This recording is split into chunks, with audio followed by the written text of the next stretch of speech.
And for those who enjoy this channel and would love to support us financially, please feel free to hit that donate link. We'd greatly appreciate it. God bless.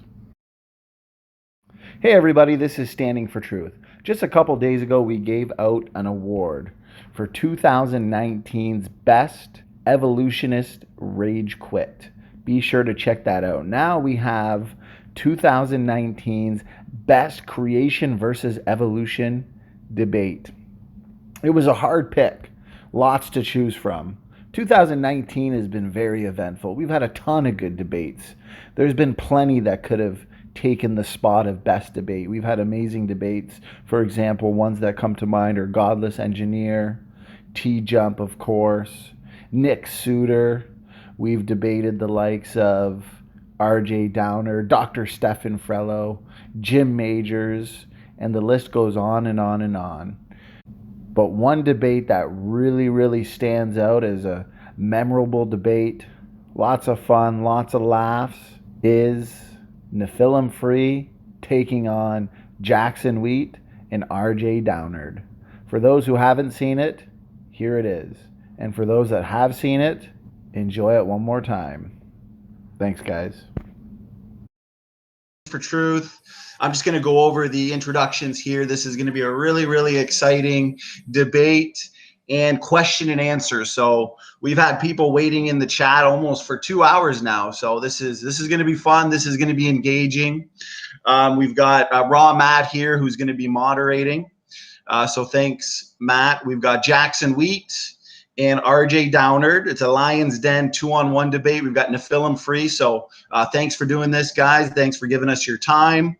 The structure, the format is going to be 5-minute openings and 45-minute discussion, followed by 45 minutes of questions and answers. So send your questions to Matt. Make sure you tag him at Modern Day Debate, and we'll make sure we get to those because 45 minutes is a long time, although I'm sure it's going to fly by. I'm going to hand it over to Matt, who can then, I guess, hand it over to Neff or whoever is starting. All right. Hey, everybody. I hope you're having a good night. And before we jump into this, I just want to let everybody know that you can find the speakers that are on now down in the link and description below. I posted a specific one for James below that links to his book and to his website and to his YouTube channel. And this one's going to be 2 versus 1. So about a 5-minute opening and discussion. We're going to jump right into that. And again, post your questions to me. And don't forget, if you like the channel, hit subscribe. And any questions at any time, direct them towards me. And I'm going to do my best to try to moderate if it gets chaotic. So whoever would like to go first, take the stage. Well, you decide.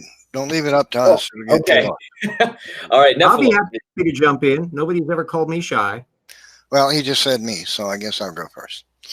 Okay, so I'm going to screen share a little something here. So I'm screen sharing now. All right, so can you see what I'm screen sharing? Does anybody can tell me, verify for me, please? They see a picture. Yes, you were good. Okay, great. So here's my position. Evolutionism is a secular religion promoted with 19th century science. It's not science, it's a philosophy. Millions of discoveries in biology have refuted evolution theory conclusively. Evolutionists deny the inference of design in the most bizarre ways. For example, they would look at this pile of dirt and grass in the middle of a field and obviously conclude that some intelligence put that there. They wouldn't believe that the wind just piled that sod right there. Somebody dumped that. But then they'll look at this MACFPF protein ring, which is comprised of numerous components, tens of thousands of amino acids, all of them, every single one, in its exact location, so that this device, it is a device to provide function, which is to punch holes in the membrane of a bacteria so that toxins can be put into the bacteria to kill it, is not designed. So the dirt pile is designed, but this complex ring of thousands of amino acids, which has mechanical function, for the purpose of killing a bacteria produced by the human immune system is not designed. This is evolutionists for you. So evolutionists would acknowledge that this simple machine on the right, this egg beater, which has about 8 moving parts, maybe 4, is obviously designed. But this machinery in the cell, which is of nanotechnology and has stators, bearings, gears, and its electromechanical engines, is not designed. This is evolutionists. Okay, evolutionism is a secular religion promoted with 19th century science. Charles Darwin couldn't possibly have imagined what science was going to discover. What you're looking at now is the helicase machine that duplicates the DNA molecule. As the strand of DNA exits this machine, it's spinning at the speed of the turbine in a jet engine, thousands upon thousands of RPM, assembling the exact arrangement of amino acids that's found in the original strand and reproducing it on the fly. This is machinery comprised of numerous components of specific exacting size, shape, and dimension form, which operate in unison in a specific pattern, which have clamps and grips. They bond, they bind, they link, they squeeze, they release, they cut, they grab, and they do this in unison in a specific order to reproduce the DNA molecule. And evolutionists will say, that's not design. I mean, it's just nonsense. For example, here's what, this is something that Jonathan Wells, PhD biologist, has said. But biologists have known for 100 years that homologous or similar structures are often not produced by similar developmental pathways. They are known for 30 years that they are often not produced by similar genes either.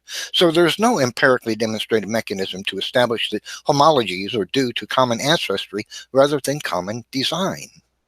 So, see, evolutionists have known these things for a century, and they continue to deny them. They deny them because of the religious aspect, not because of science. So Jeffrey Tompkins, geneticist, says, by using the same techniques we use in making comparisons between humans and chimps, human DNA also turns out to be roughly estimated to be about 35% similar, identical to a daffodil's DNA, but nobody would follow that a daffodil is 35% human, or vice versa. This is a facepalm. Even the daffodil is doing a facepalm on this. So I don't have time to present it, but from the properties of information, the properties of linguistics, and the properties of algorithms in the DNA molecule empirically verify. If anything can be said to be proven in science, the fact that DNA is a package of information that operates algorithmically and is organized with linguistics is proof that all living systems are designed. We're in the 21st century now. This is not 1840 anymore. Science has proven life is designed. Evolutionists rely on a package of assumptions to promote evolution with 19th century scientific views, but they have been left behind by modern science. So that's my position. The evidence is overwhelming and empirical, and there is no good argument from an evolutionist. Similarities is what evolutionists base the vast majority of their beliefs on, and they think that similarities is evidence of common ancestry, and that's their biggest argument, similarities. But similarities are just based on assumptions. The empirical evidence shows life was designed. It's algorithmic, it's information, and it's linguistically organized. These three things come only from intelligence. Molecules bumping into each other cannot produce information or from algorithms or linguistics.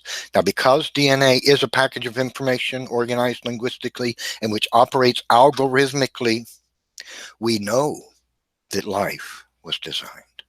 And that concludes my opening statement. All right, good job, Neff. All right. And whoever would like to go first on your team, take off. It looks like Jackson's waving his hands. RJ, can I go first? Yeah, go ahead. By the way, is everybody seeing me? I turned my Yeah, we camera can see back you. on once I shut down We see you, Twitter. RJ. Okay. Okay. So, hello, I'm Jackson. No, creationism is not and has never, ever been science. Neither is intelligent design, because there's no testable mechanism for either of them. They are literally based on magic. They have always been. What we need in science are naturalistic mechanisms, things we can test. We can test natural selection. We can test sexual selection. We can test genetic drift, gene flow, mutation, speciation. We can test all these things. You can't test creationism. It's not science. Neff threw out a whole bunch of jargon, which most of it had absolutely no meaning whatsoever. He threw out information and algorithm. I'd love to actually discuss examples with him of these things and pin him down specifically as to what he means. For instance, when he brought up the ATP synthase, no, these things are not perfect. If you study ATP synthase at all, if you read any of the technical literature, you can see that is very far from being a perfect system. It doesn't always just spin in this one direction. It actually spins. There's a lot of stochasticity to its spinning as to what it does. There's a whole sweep of literature on its evolution, on the evolution of ATPases, V and F ATPases, and how these evolved literally step by step into the modern ATP synthase. And from then on, genetic information is not really a thing. It's a buzzword. Algorithm, a buzzword. Jonathan Wells is an intelligent designer and is extremely wrong on numerous things. I mean, for instance, he was anti the whole peppered moth natural selection experiment, which was entirely correct, and yet he tried to refute it, even though he was wrong, but whatever.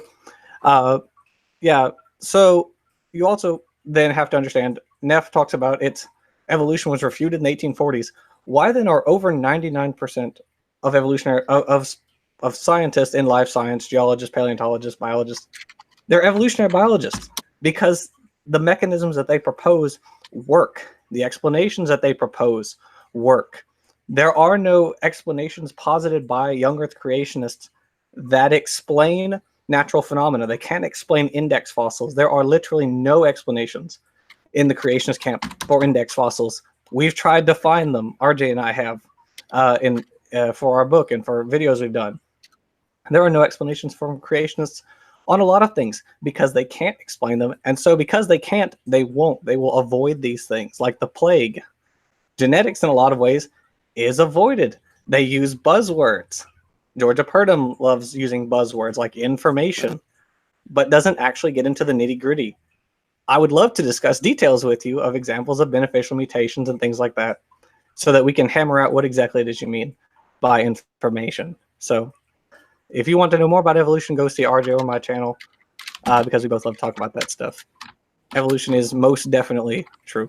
So I think I'll hand it over to RJ. All right, RJ. Oh, okay. Yeah, I'm just also looking at the people in the live chat in there. The essence of evolution is natural common descent. And it's revealing that Neff went right into an origins or bust approach.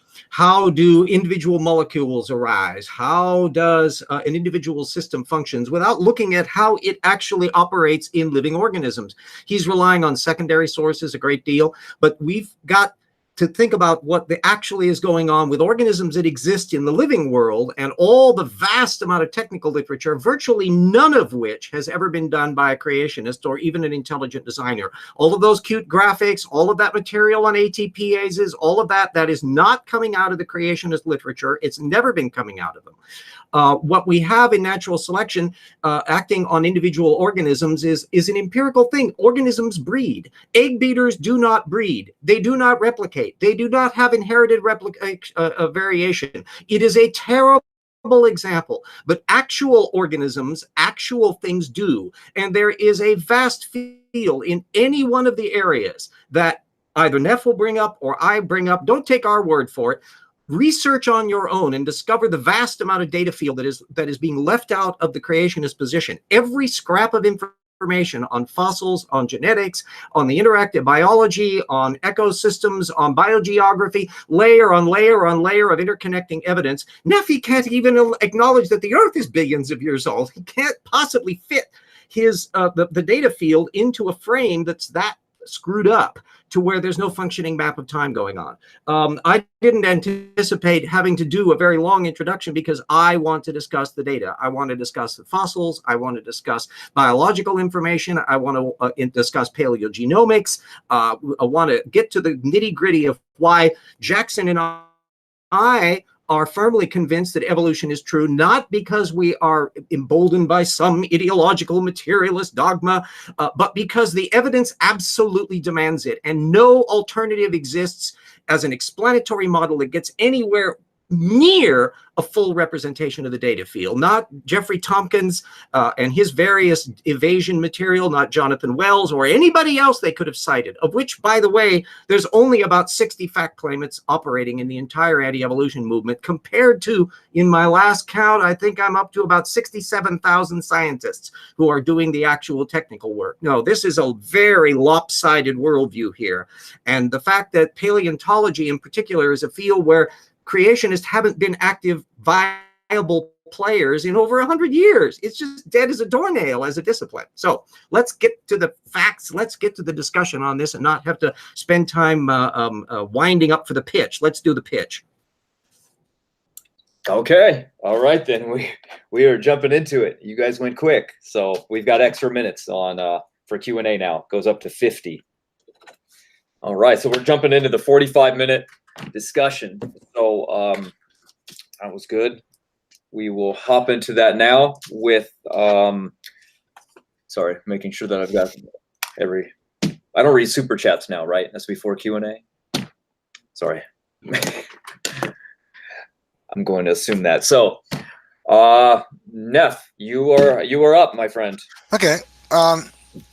So what I'm hearing is a lot of appeal to authority, you guys. We hear that a lot. I understand you guys claim that, ATP they figured out how it evolved. There's assumptions in that. It's scientific literature now is publishing that it looks to be like the vacuoles in the cell membrane actually evolved from the ATP synthase, not the other way around. I don't know if you're aware of that literature, but you should be because it's still evolution, ain't it? Okay, so but now here that information algorithms and linguistics are buzzwords instead of actually properties of DNA. We'll go over that if you like. That's demonstrable. Yeah, let's go over that. Do you claim that all ALUs have the same information? No. I probably don't claim that majority of what you think I do. How do we get the ALUs in our genome? Redundancy is expected if the genome is designed. Are you claiming that all it's also ALUs used? It's used by the genetic information to turn on backup copies of mutated genes. Right? Just in case there are people in the chat who don't understand what we're saying or watching the show, explain to the audience, Neff, what ALUs are and how many of them we got in our genome. Well, I don't know how many, but there's many, and there are genetic repeated strings of information. The DNA is packed with them. There's can you give a rough guess? Possibly, I don't know exactly. Possibly hundreds of thousands to many millions. Okay. So yeah, now you're in the ballpark. 1.4 million and growing. Yeah. Did Adam and Eve have any of them? So genetic redundancy is an expected if design. You have a jet airplane, you have 3 computers in it because if one of them fails, you need a backup. Did Adam and Eve have any? Do you understand? Oh, sorry. So there's the creationist response. Genetic redundancy is expected if design is in fact true. So here's the difference though. With the airplane, they're actually working. The pseudogenes a lot of times are repeated genes that have literally no function. So it's not like having multiple turbines on an airplane. It's like having multiple turbines on an airplane that don't do anything. Well, you don't know what they do because you don't know what they do. Actually, we can test what they do. Actually, we can test that. Well, we can sequence. Jackson, because we don't know what they do does not mean that they're not there for a reason. We can sequence the genomes of different organisms and compare them, and we can do knockout sequences. So, let me get back to this claim that DNA, the information linguistics and algorithms, are candy words, and they're not actually properties of the DNA. But that's demonstrably false because the reason we know that is because the DNA the information in the DNA actually specifies. See, Good what point, Brandon. information does is, now let's What not does that talk mean? over each other constantly. Okay, Yeah, I'm asking, give me what does just that a mean? few seconds to talk, and then I'll give you a few seconds to talk. Okay, so DNA actually specifies. It specifies the arrangement of amino acids, specifically which ones, in what order, so as to produce the three-dimensional product of a protein. It specifies which genes to turn on and off during fetal development, so as to specialize cells and to develop the various anatomical features of an organism. These things don't happen randomly. They're specified. Who said they were happening randomly? Now information specifies things. Who said they were happening randomly?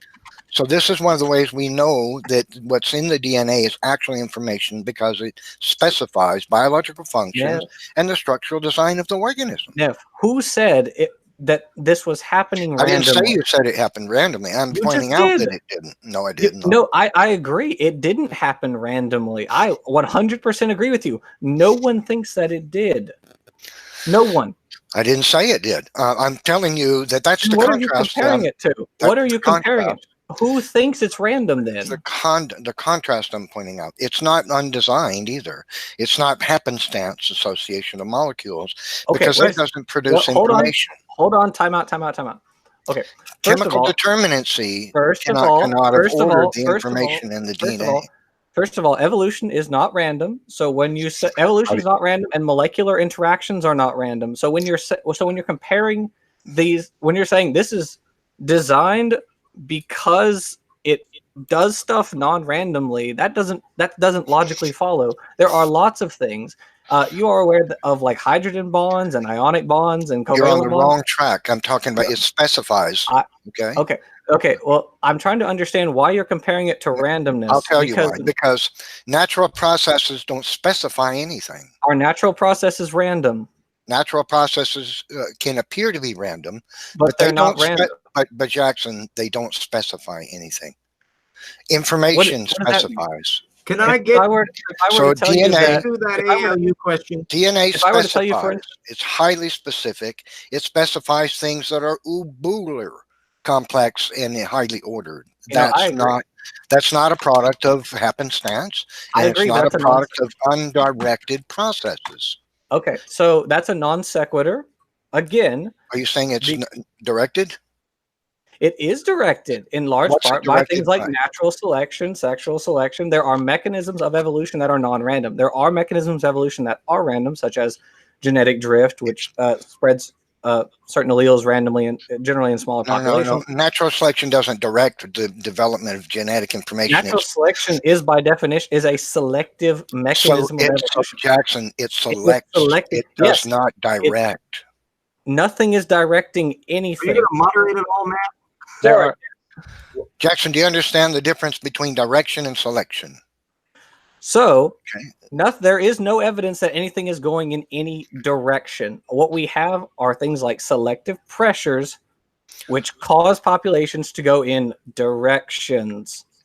Okay. Selective pressure doesn't direct them, but DNA specifies highly complex things. It's jumping back and forth between these things. You're trying to draw a non sequitur argument. Jackson, you're not listening. Actually, what I'm saying is DNA specifies. In other words, if you have an operations manual for a photographer's light meter, the instructions on it tell you how to operate the thing.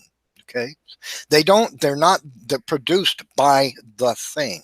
So natural selection doesn't specify the instructions in the DNA.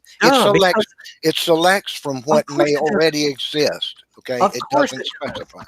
One sec, guys. Let's have RJ jump in here. You've been silent for like 5 Yeah, I'm trying to bring up a specific example of actual DNA in our actual genome, the 1.4 million copies of ALUs, some of which do something, some of which doesn't. If you have a model here, you could tell us whether Adam and Eve, the original created kind, and or Noah and the kids had any ALUs, what they were as a pre-zygotic design to start out with, which ones were functional, which ones aren't. It's only a few thousand years ago. That's an easy thing to do from a paleogenomic thing to do. Really? Yeah, You yeah. think so? Well, if your model, wait a minute, let me finish the question. How many ALUs did Adam and Eve have? Were any of them functional? What did they do? Compare and contrast with existing ALUs and what they do, and do you admit that there has been any natural evolution of them since their initial creation? Okay, James, here's the absurdity of what you're saying. We don't know what the vast majority of the DNA molecule actually does, but you're expecting me to be able to tell you what all the ALUs did in Adam's DNA. That's preposterous. That's just ridiculous. I've already answered you. And the answer is, now wait a minute, you asked a question. It's my turn to respond. Okay. You said you're harping on about ALU repeats in the DNA, and I've already explained that if DNA is designed, we would expect it to be there. But what I'm getting is a lot right now is a lot of goalpost moving. I'm telling you that DNA is empirically proven to be a product of intelligence because it's information that operates linguistically and is organized linguistically and operates algorithmically. And my question, hold on, James, James, please cool down a second. And my challenge to you is to explain the existence of information, linguistics, and algorithms with undirected natural That's your mantra. Apply it to ALUs. Are you claiming you have read, are you saying you have read nothing at all on ALUs? And if so, why not? I've answered your ALU question. They're expected to be there if the DNA is designed. You have goalposts to a different field. Of the ALUs in our brain that do stuff, are those intentionally designed? We have a whole technical literature on it. Everything about DNA is designed, Jack. Okay. Now, are the ALUs that cause diseases also designed? If they've been mutated and now cause a disease, that the mutation process is not part of the original design. Not in the original design. How did you determine that? So good designs go bad. A bicycle rusts and falls apart. Do we say the bicycle isn't designed because it can rust? How did you determine what ALUs were in the original design genome to be so sure of that? I can't do that, nor can you show. Are you created perfection? James, I can't show you that any more than you can show me why ALUs are proof of evolution. Because we can track their. You want to tackle that one, Jackson? My question, my challenge to you is to provide a mechanism to produce information, linguistics, and algorithms by undirected chemical processes. Nephi, that is all jargon word salad. Let's talk about an actual example. Why don't you pick a gene that has study behind it, like the gene for hemoglobin? Why don't you pick one that we actually know something about? Well, the genes that produce the proteins hold on. We have an actual, very detailed evolutionary history of the genes that produce hemoglobin. Do you understand? Have you read any of the literature on it? Similarities in genes in one species that produce hemoglobin in one species and in another species is not evidence that it evolved. Can I ask you a question? Do you have similar genetics? Hold on, now let me respond, guys. If you're just going to talk over and over me constantly, I'm trying to respond to it, James, and you're yelling at me. James, you're yelling at me. I'm responding to his question. James, you're yelling at me. I'm trying to respond to Jackson. Jackson. RJ, hold on. Jackson, the cascade process of the hemoglobin, proteins, you know that it's like uber-stuber complex, right? You know that you're welcome. Hold on. I didn't even get to finish my response, guys. Wow. Okay. So if you want to believe that cascade can happen by chance, undirected associations of molecules, you're welcome to, but I can't go there. But what I can tell you is that DNA is information, linguistics, and algorithms, and you're denying that. You're saying it doesn't specify. My question to you is, does DNA specify the arrangement of amino acids to produce the proteins, and does it specify the cell specialization and arrangement that produces the anatomical structures of an organism during fetal development? Is that specified or unspecified, Jack? Nephi, let's start at the basics, because I think we have to start with the basics with you. Why don't you answer my question? Do I think it's I've been asking this question for 10 minutes. I have already agreed that DNA specifies amino acids which become proteins and all that. I've already said that. Fine, we all accept and acknowledge that. And does it also specify the cell specialization and arrangement and their organization to produce the structural designs of the organism during I've already said that that's true. I've already said we all know that that's true. Then the information does specify, right? Right. What do you mean by information? What are you referring to? Well, I'd be happy to tell you what information is. Okay, please do. Please be succinct. Information is knowledge conveyed from a sender to a receiver using language agreed upon by both parties. Okay. Who has knowledge? Who has knowledge? When DNA interacts with RNA polymerase, which one of them contains knowledge? The knowledge that the specific arrangement of the amino acids will produce the machine component that has a function, and it's not non-functional, is the knowledge that was encoded into the DNA. The recipient of that knowledge is the machinery of the cell. Okay. So by your own definition, chemicals are knowledge. The arrangement of nucleobases in DNA is knowledge by your definition. It's recorded knowledge, and you've already agreed that they specify. Because they specify, evolution cannot be true. That does not logically follow in any conceivable universe. But hold on. So Nephi, specification is a product of intelligence, Jackson. That's in this context, that's entirely false. Because I encourage you to look at DNA and figure out which part of it. If we're talking about transcription and translation, which are involved in making proteins, which part of that is design, which part is knowledge? And according to you, as in just now, you just said, knowledge is the sequence of nucleobases. How on earth knowledge is just chemicals, according to you, which is a very bizarre definition. We already have a definition. No, I didn't say knowledge is chemicals. You did actually. No. The DNA molecule the DNA molecule is a medium encoded with the information, just like a book is a medium encoded. There's no information encoded in it. It is what is it. No, there isn't. It is a set of molecules. Let's talk about that. DNA. Oh, absolutely. DNA is a molecule. DNA is a molecule. The sequence of molecules within it has functions. So if you can point to a part of that is not a molecule, by all means. Function. There you go. Now, so you've admitted, Jackson, that DNA specifies and that it produces things. We've already been over this, Nephi. It specifies things that have function. The problem for you is that specification is something that's produced by intelligence. So if I can point you to an example of... Hold on, please. Let me finish. Specification is something that's produced by intelligence. Wait, Nephi, if I can point you to an example... process, okay? So if I can point you to an example Hold on, Jackson, listen. If I can point you to an example... Jackson, to specify something is to state what will happen, is to order it by intent. There is an intentional purpose. Yeah, Nephi, I got that. There is a volitional action taken by a mind and intelligence when specificity exists. So when you acknowledge that DNA specifies these things, you're acknowledging intelligence has done it. Okay, so if I can point you to an example of a gene which has undergone mutation, which now has a new function or has changed in function, will you admit that it does not require intelligence? Will you admit that?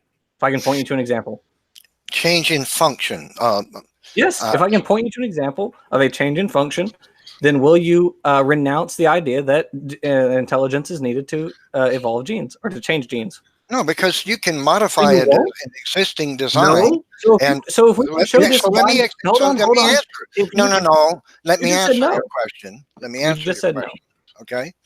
You can modify a gene and produce something that's going to have a negative effect, or something that has a positive effect and carries along a negative with it, and that's not evidence that mutation specifies. I didn't say that. I didn't say that, did I? I didn't say that. First of all, you don't know that there is negative going along with it. You haven't. I don't know how you just determine that. If I can point you to an example of a gene, of a single gene that has changed as a result of mutations, not by humans, not by artificial selection, of mutations in nature, which has changed a gene function, will you renounce the idea that intelligent design is necessary for genes? Okay, hold on. Before Neff answers right now, I'm going to have RJ and James come back just so he's got some equal time. I mean, Man, I really wanted the answer to that question. I wanted to bring up a really specific example. Jackson, you can have your gene handy. I want to go deeper to the coding level.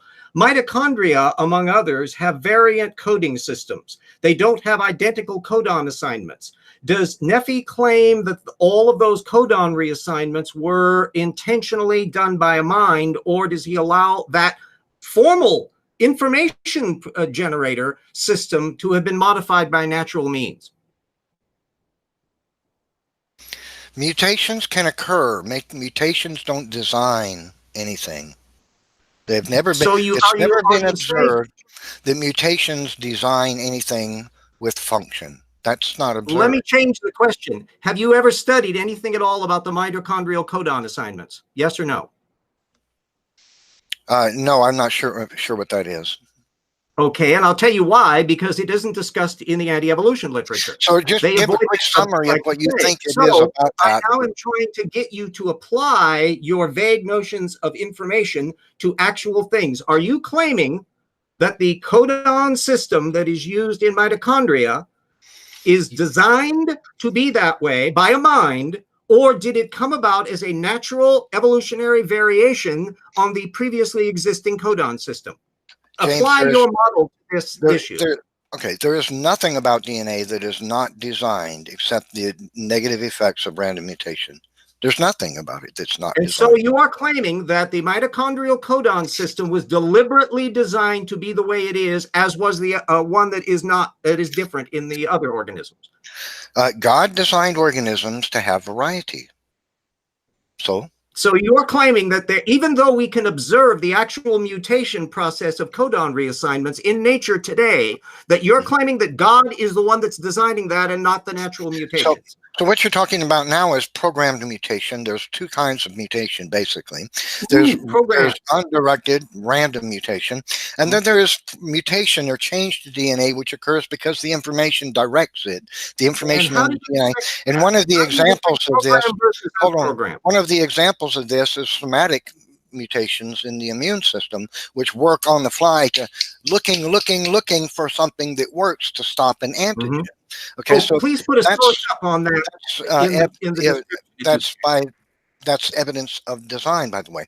So now what I'm hearing is that information in algorithms and linguistics don't actually exist in DNA, even though it's been well published numerous times that these are properties of DNA. Published by whom, Nephi? By numerous science papers. Are you unaware of them? Such as? Wow, really? Such as? Okay. So you don't know about any one of the of the papers? Oh, sure. Okay. So give me just a moment. I'll pull up sources for you. I want everybody listening to understand what we're hearing now is James is arguing that it's not published in any science journals that DNA is information algorithms. A source. Is that what we're hearing, James? By the way, we're far away. We're really far away from the evolutionary data field. James, we're into an abstract origins or bust information and semantic and semiotics and abstractions. We have observed that you cannot apply it to mitochondria. You can't apply it to ALU. Can't apply it to any DNA. Name for me any notable creationist who does work in genetics. So James, I want to be clear about this. It sounds as though you're saying that it's not published in any science journal that DNA is information linguistics or algorithms. Is that what you're saying? In the way you want it to be, no. Oh, wait a minute. You want it to be, no. Oh, okay. So do you recant what you just said? Nephew, why don't you define something? Because we tried pinning you down on what information is. So here are some sources, okay? Rutgers University, The Linguistics of DNA, Words, Sentences, Grammar, Phonetics, Semantics. Okay. The genetic group. Are they young Earth creationists? No, none of these are creationist sources. Okay. Do any of them? Every one of them is a secular. James, hold on. You asked for sources. I'm going to give them. James, common descent. James, you asked for sources. I'm going to give you a few. Do any of them reject natural common descent? That's irrelevant to whether or not they discuss. They publish. No, it's not, Nephi. No, it is not. Okay, James. I'm going to take off. I'm going to take off. It's been good. But if you guys are just going to talk over me constantly and don't allow me to respond to anything and won't respond to my response to your claims, then it's just not point. There's no point in me being here. So unless you guys can tone it down just a little and allow me to respond to your claims, this is just you guys talking over somebody constantly as though you win the game. It doesn't work that way with me. All right. So I'm going to provide what you asked for, whether you like it or not.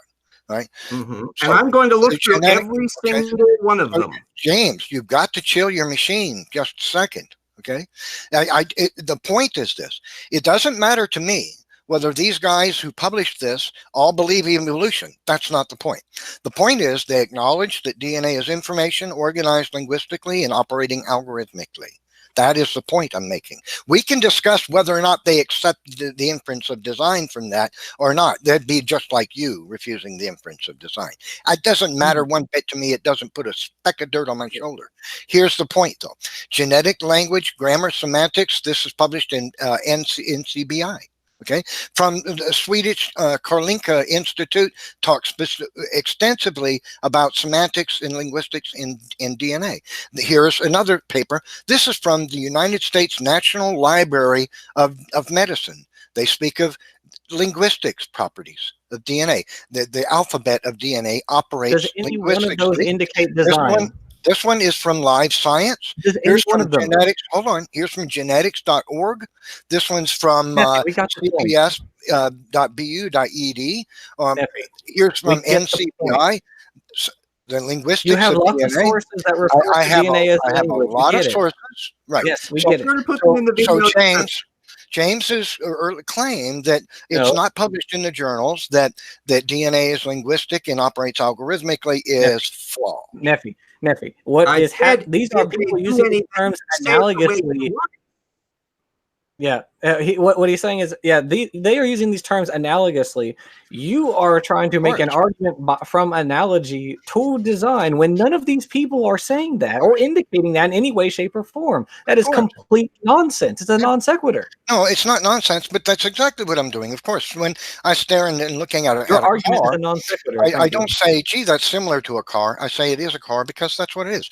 It doesn't matter to me that you or anybody else denies the fact that DNA is information linguistics and algorithms. See, that's what's happened. You remember what does that mean? When I started out in here, during my opening, I said that evolutionists refuse the inference from design, and even though it's obvious and empirical, the fact here is what's modern science. Remember, I said it's 19th century science. A secular religion promoted in 19th century. Right. So the 20th century science has discovered that DNA is a package of information that's organized linguistically and operates algorithmically. And the challenge to the evolutionist is show us a mechanism. Show us what algorithmic means. Information, algorithms, or linguistics to be show produced us by how that indicates unintelligent process. My gosh. How do you keep repeating the same mantras we've already been over? Also, your screen is my screen. You haven't attempted to answer it. Okay. Yes, we have actually. This was good. It goes back to what I said originally. Yes, it was when I was talking about natural selection and intermolecular forces, things like that. That is not just random. When you say undirected, it seems like you're referring to something being teleological, like there's an end goal. There is no end goal. Teleological. Yeah, there is. That doesn't exist in biology. Sorry for you. No. See, when things are specified, it doesn't. Sorry. No, Jackson. No. We listen to you ramble. It's my turn. Okay.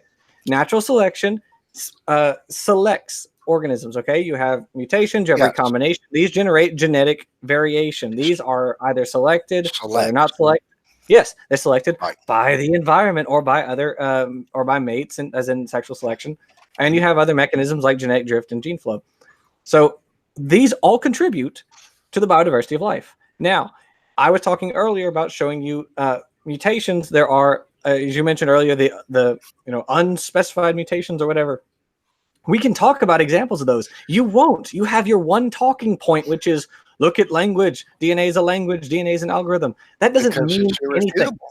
That doesn't mean anything. If you it's absolutely irrefutable. If you can't give a single example referring to specific genes, as we've been trying to pull you over and over and over, all of you them, haven't done that. All of them. Every one. Wow. All of them, every single one. Like, So Jackson, like we mentioned, here's the thing about believing that natural selection creates the genome. That's not true. No, you're right. It's not true because that's not what happened. Jackson, natural selection can't see the vast majority of mutations. The only time natural selection can see a mutation is if it causes such a negative effect in the organism that gets wiped out by natural selection. That's not true either. That's not true. No, virtually, Jackson. I encourage you to read a paper on the fitness of. Hold on, please. Hold on. Mutations. Virtually all mutations are invisible to natural selection. Virtually all? Are you kidding me? Because they cause such a minute change to the organism that natural selection won't see it. Oh my goodness! I can't believe you just. Actually, I'm not surprised because everything you said has been so absolutely incorrect. So that's a science fact, Jackson. It's not actually. Read a paper on the fitness distribution of mutations. Are you kidding me? Those ideas are based upon millions of mutations, not individual ones, Jackson. Hey, Neff, you're screen sharing, by the way. Can you turn that off? You're screen sharing. Yeah.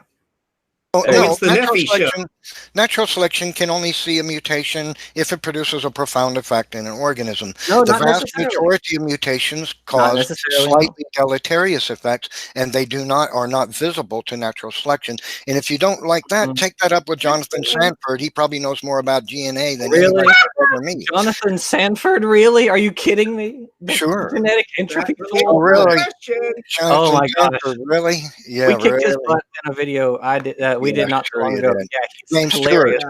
Right. Yeah. Let me ask Nephilim a very specific question about Jonathan Sanford. Have you ever tried fact checking his source at citations? You already know the answer. I've read some of them. No, you haven't. Ridiculous. What do you think it means to do a source fact check analysis?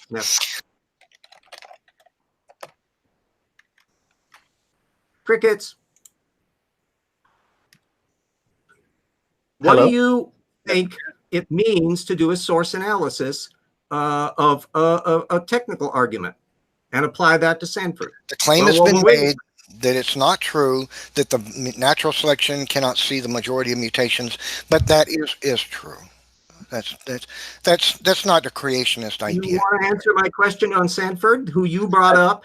Yeah, I don't care if you berate all the creationists in the world. It doesn't change anything about the facts. So how come you can't answer a simple question? Are you telling us, take out your Bible and swear on it at imperilment of your eternal damnation and tell us all, have you ever tried source fact checking to the original claims that Sanford does when he cites a technical source to make sure that he is not misrepresenting the technical literature? I have verified the things that Jackson, that he has said, James, that he has said with secular sources. So I don't need to dig deeply into him. Such as contamination by slightly deleterious mutation. Why have we not gone extinct 100 times over? Are you aware that he misrepresented the paper he got that from? He misrepresented James Crow's work. He's not the only one. The point is, mutation cannot be seen by natural selection unless they cause a profound effect. We have you on camera right now. You just failed. Because the claim that you just brought up, which with RJ and I have both looked into, was wrong. You did not fact check it. So here's the claim that everyone in the audience just saw you fail on that claim, Nephi. Everyone in the audience. So here's the claim that you evolutionists are making right now. You're claiming that natural selection sees every mutation that happens in the DNA.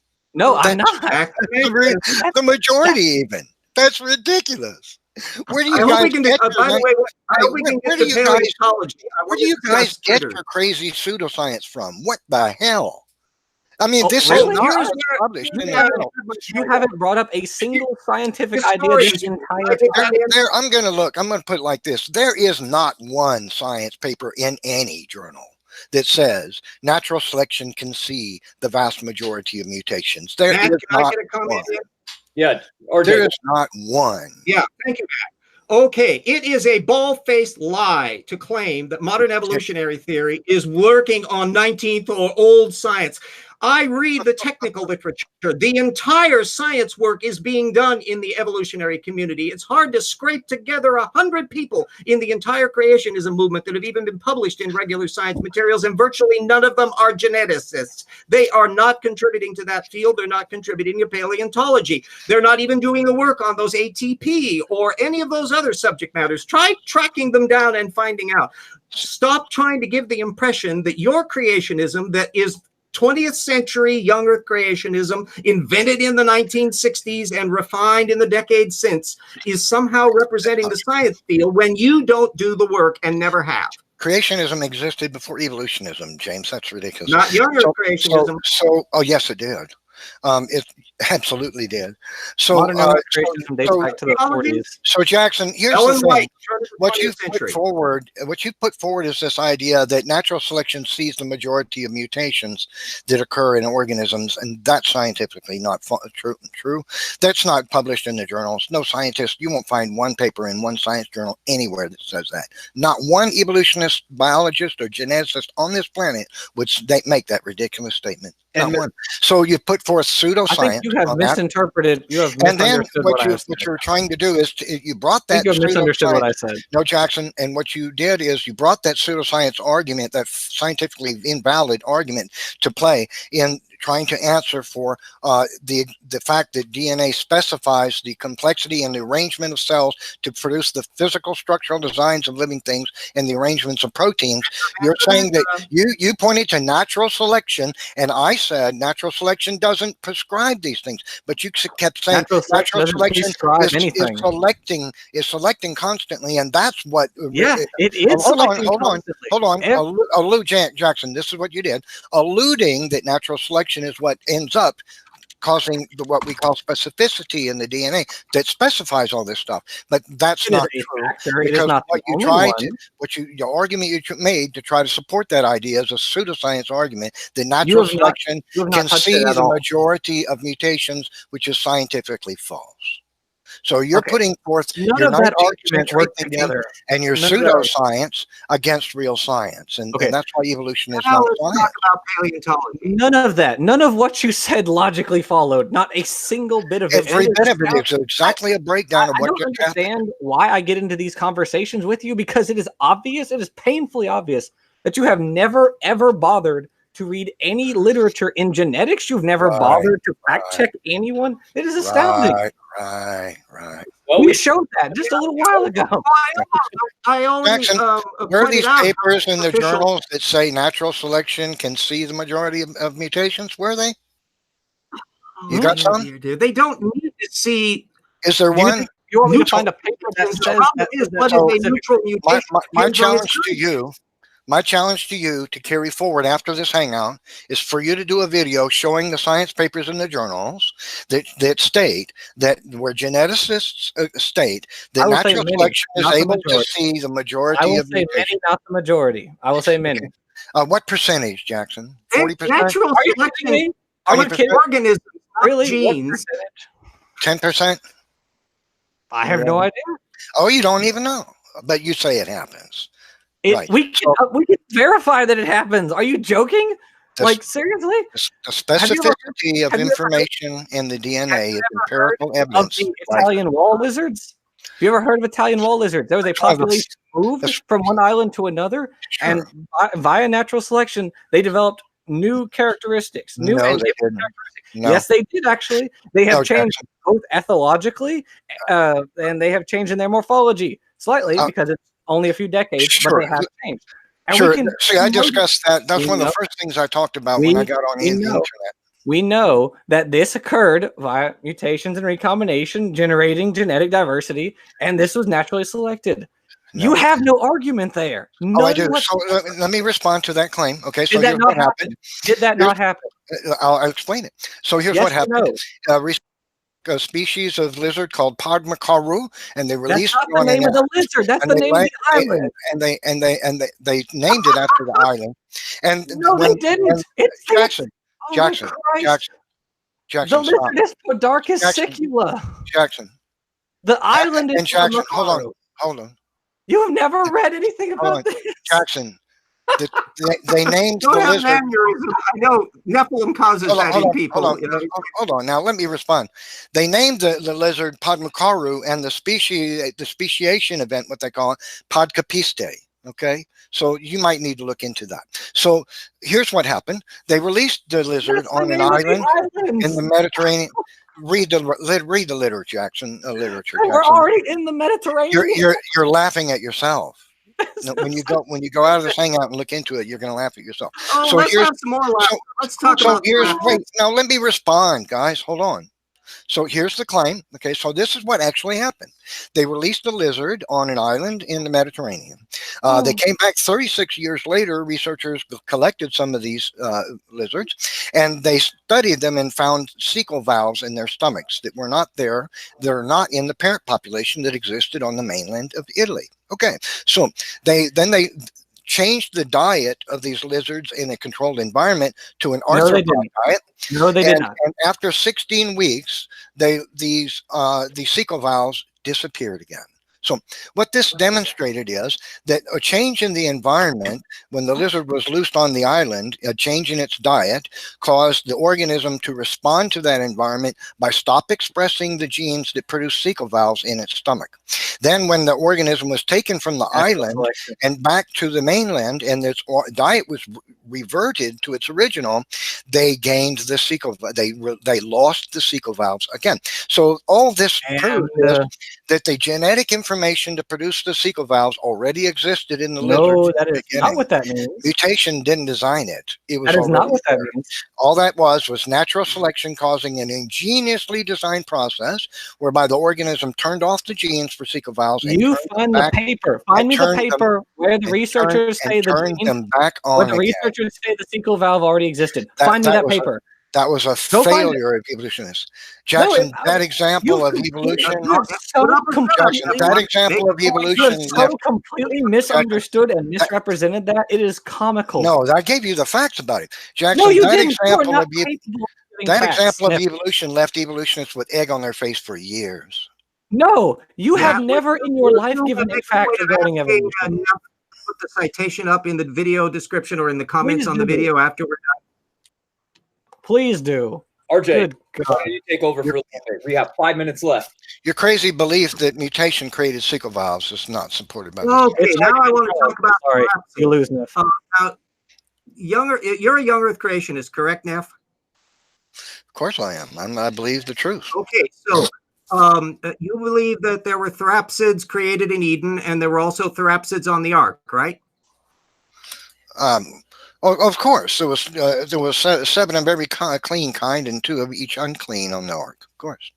Okay. How many therapsid kinds are there? I have no idea.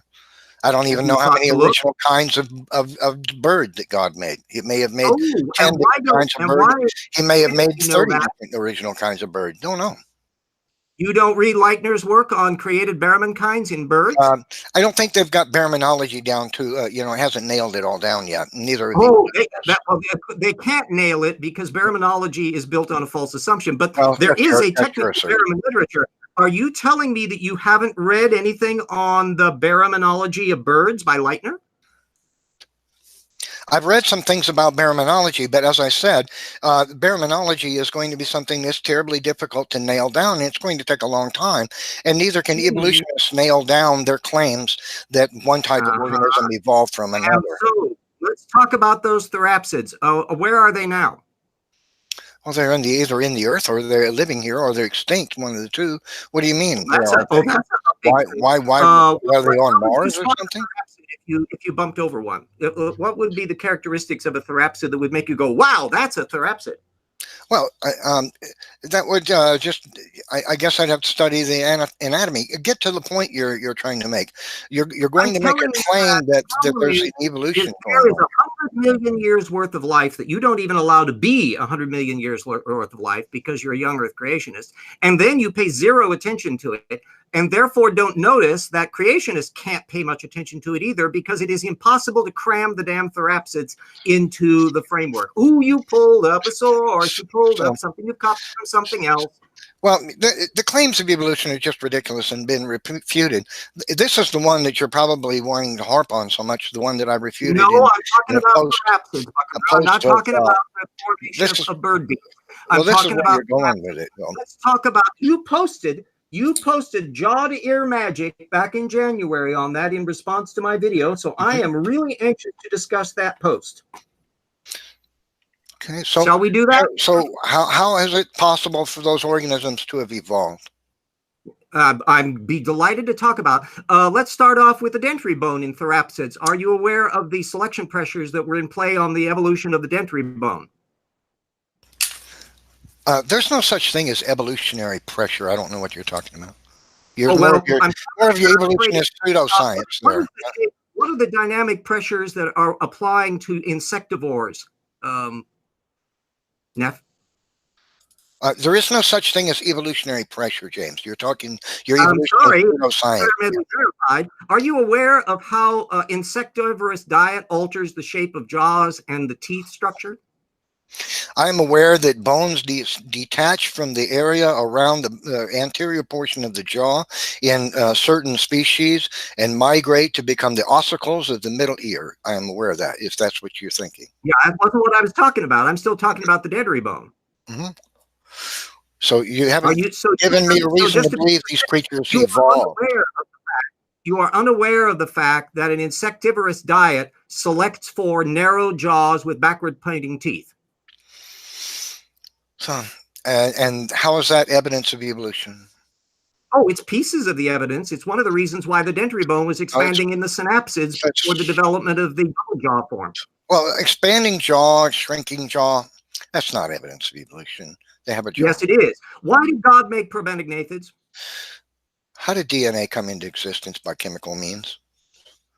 I'm asking the question here. Oh no, I'm asking questions too. You've asked me three. I'm asking. It's my turn to ask one.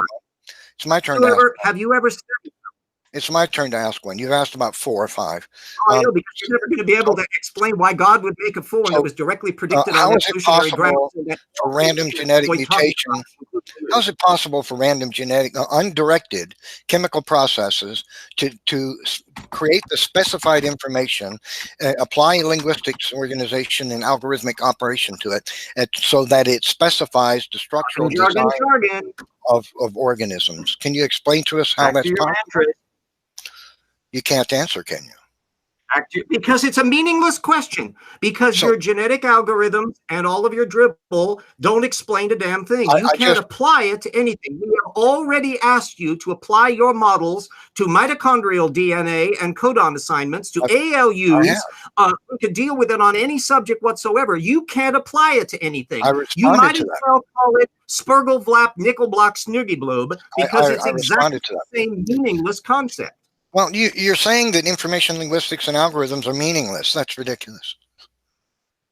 The way you use them, they are, because you can't apply them to anything. We've just seen you not do it. They really are algorithmic. They really are linguistic, and it really is information. Your claim that it's not is bizarre. And you can't apply it to anything. You can't explain the data. Absolutely, I can. It specifies, for example, in the protein and production of large proteins, which have thousands of amino acids, it specifies this one will go here, this one will go there, this one will go here. And the finished product is so complex that scientists are still not completely sure how protein formation occurs.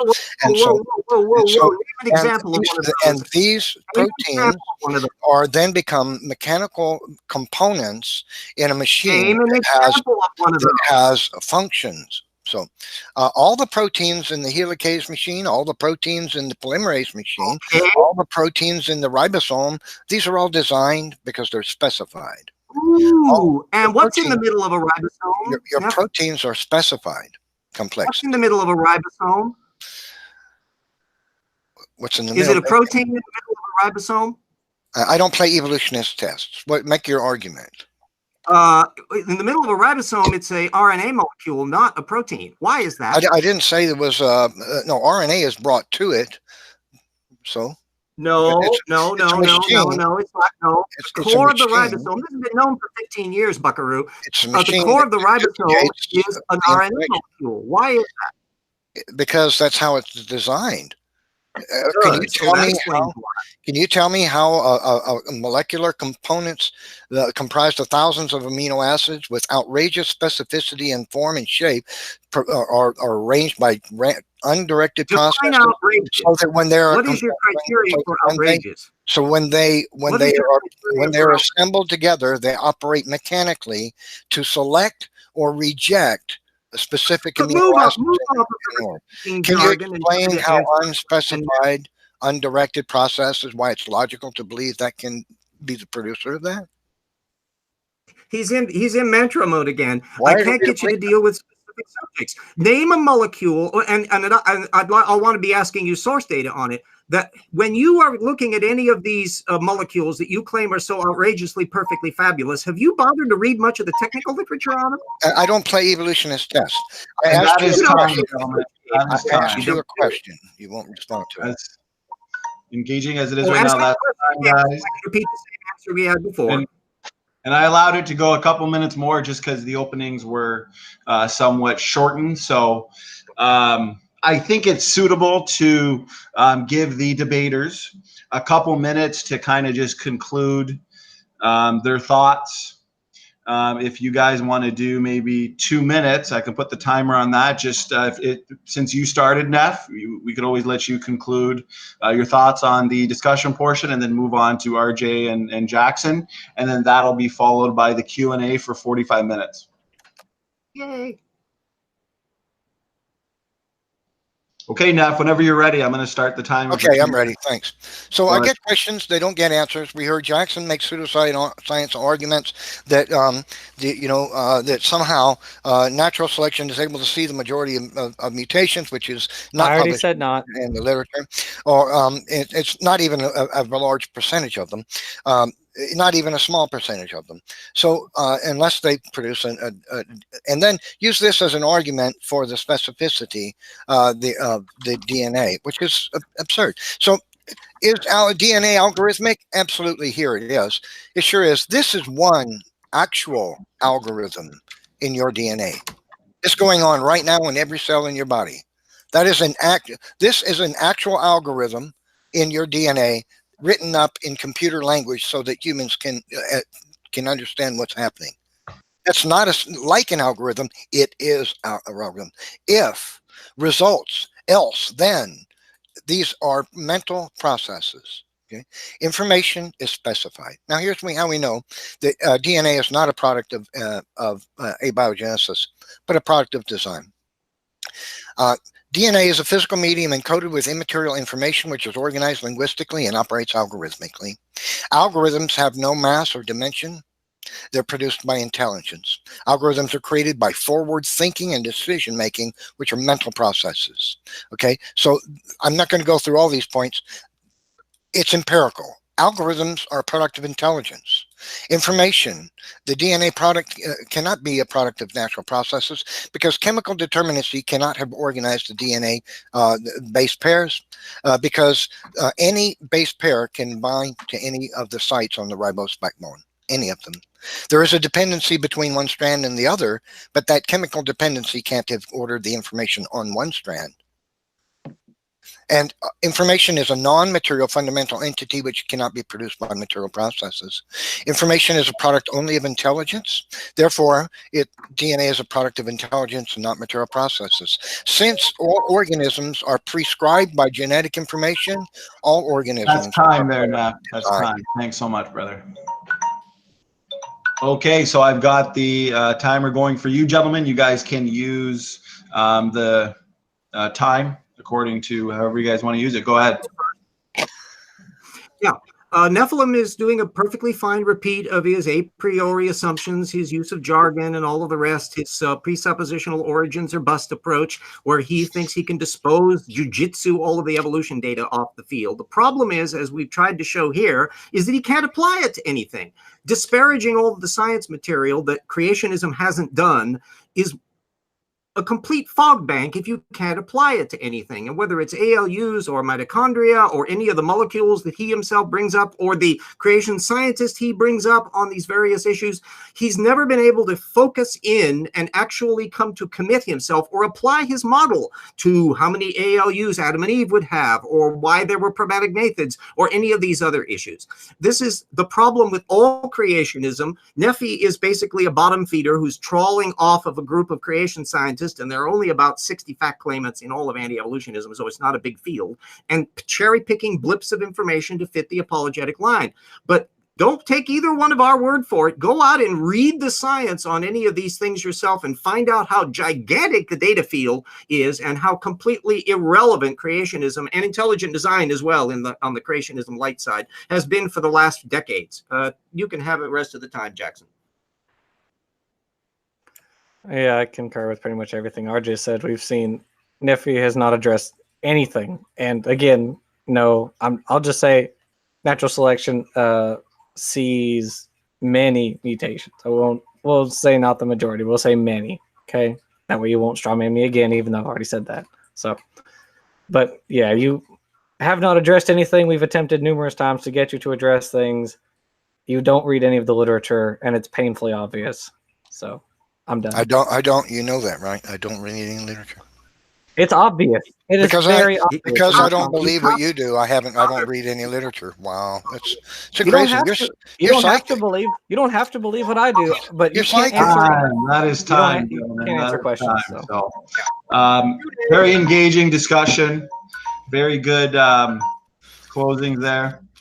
Thank you guys. The audience had a lot of fun. That flew by. So I guess I will be handing it over to Raw Matt, who's got some super chats. I do want to say, anyone who's not subscribed to Modern Day Debate, please subscribe. It's an amazing debate channel, the neutral, nonpartisan. Lots of good debates coming up as well in the future. So lots to be excited about. James is doing a phenomenal job here. Matt, I'm going to give it over to you. You can go over the super chats and the Q&A. The Q&A is for 45 minutes. So go ahead, brother. All right, we'll do. We got about 3 super chats in. There was a comment.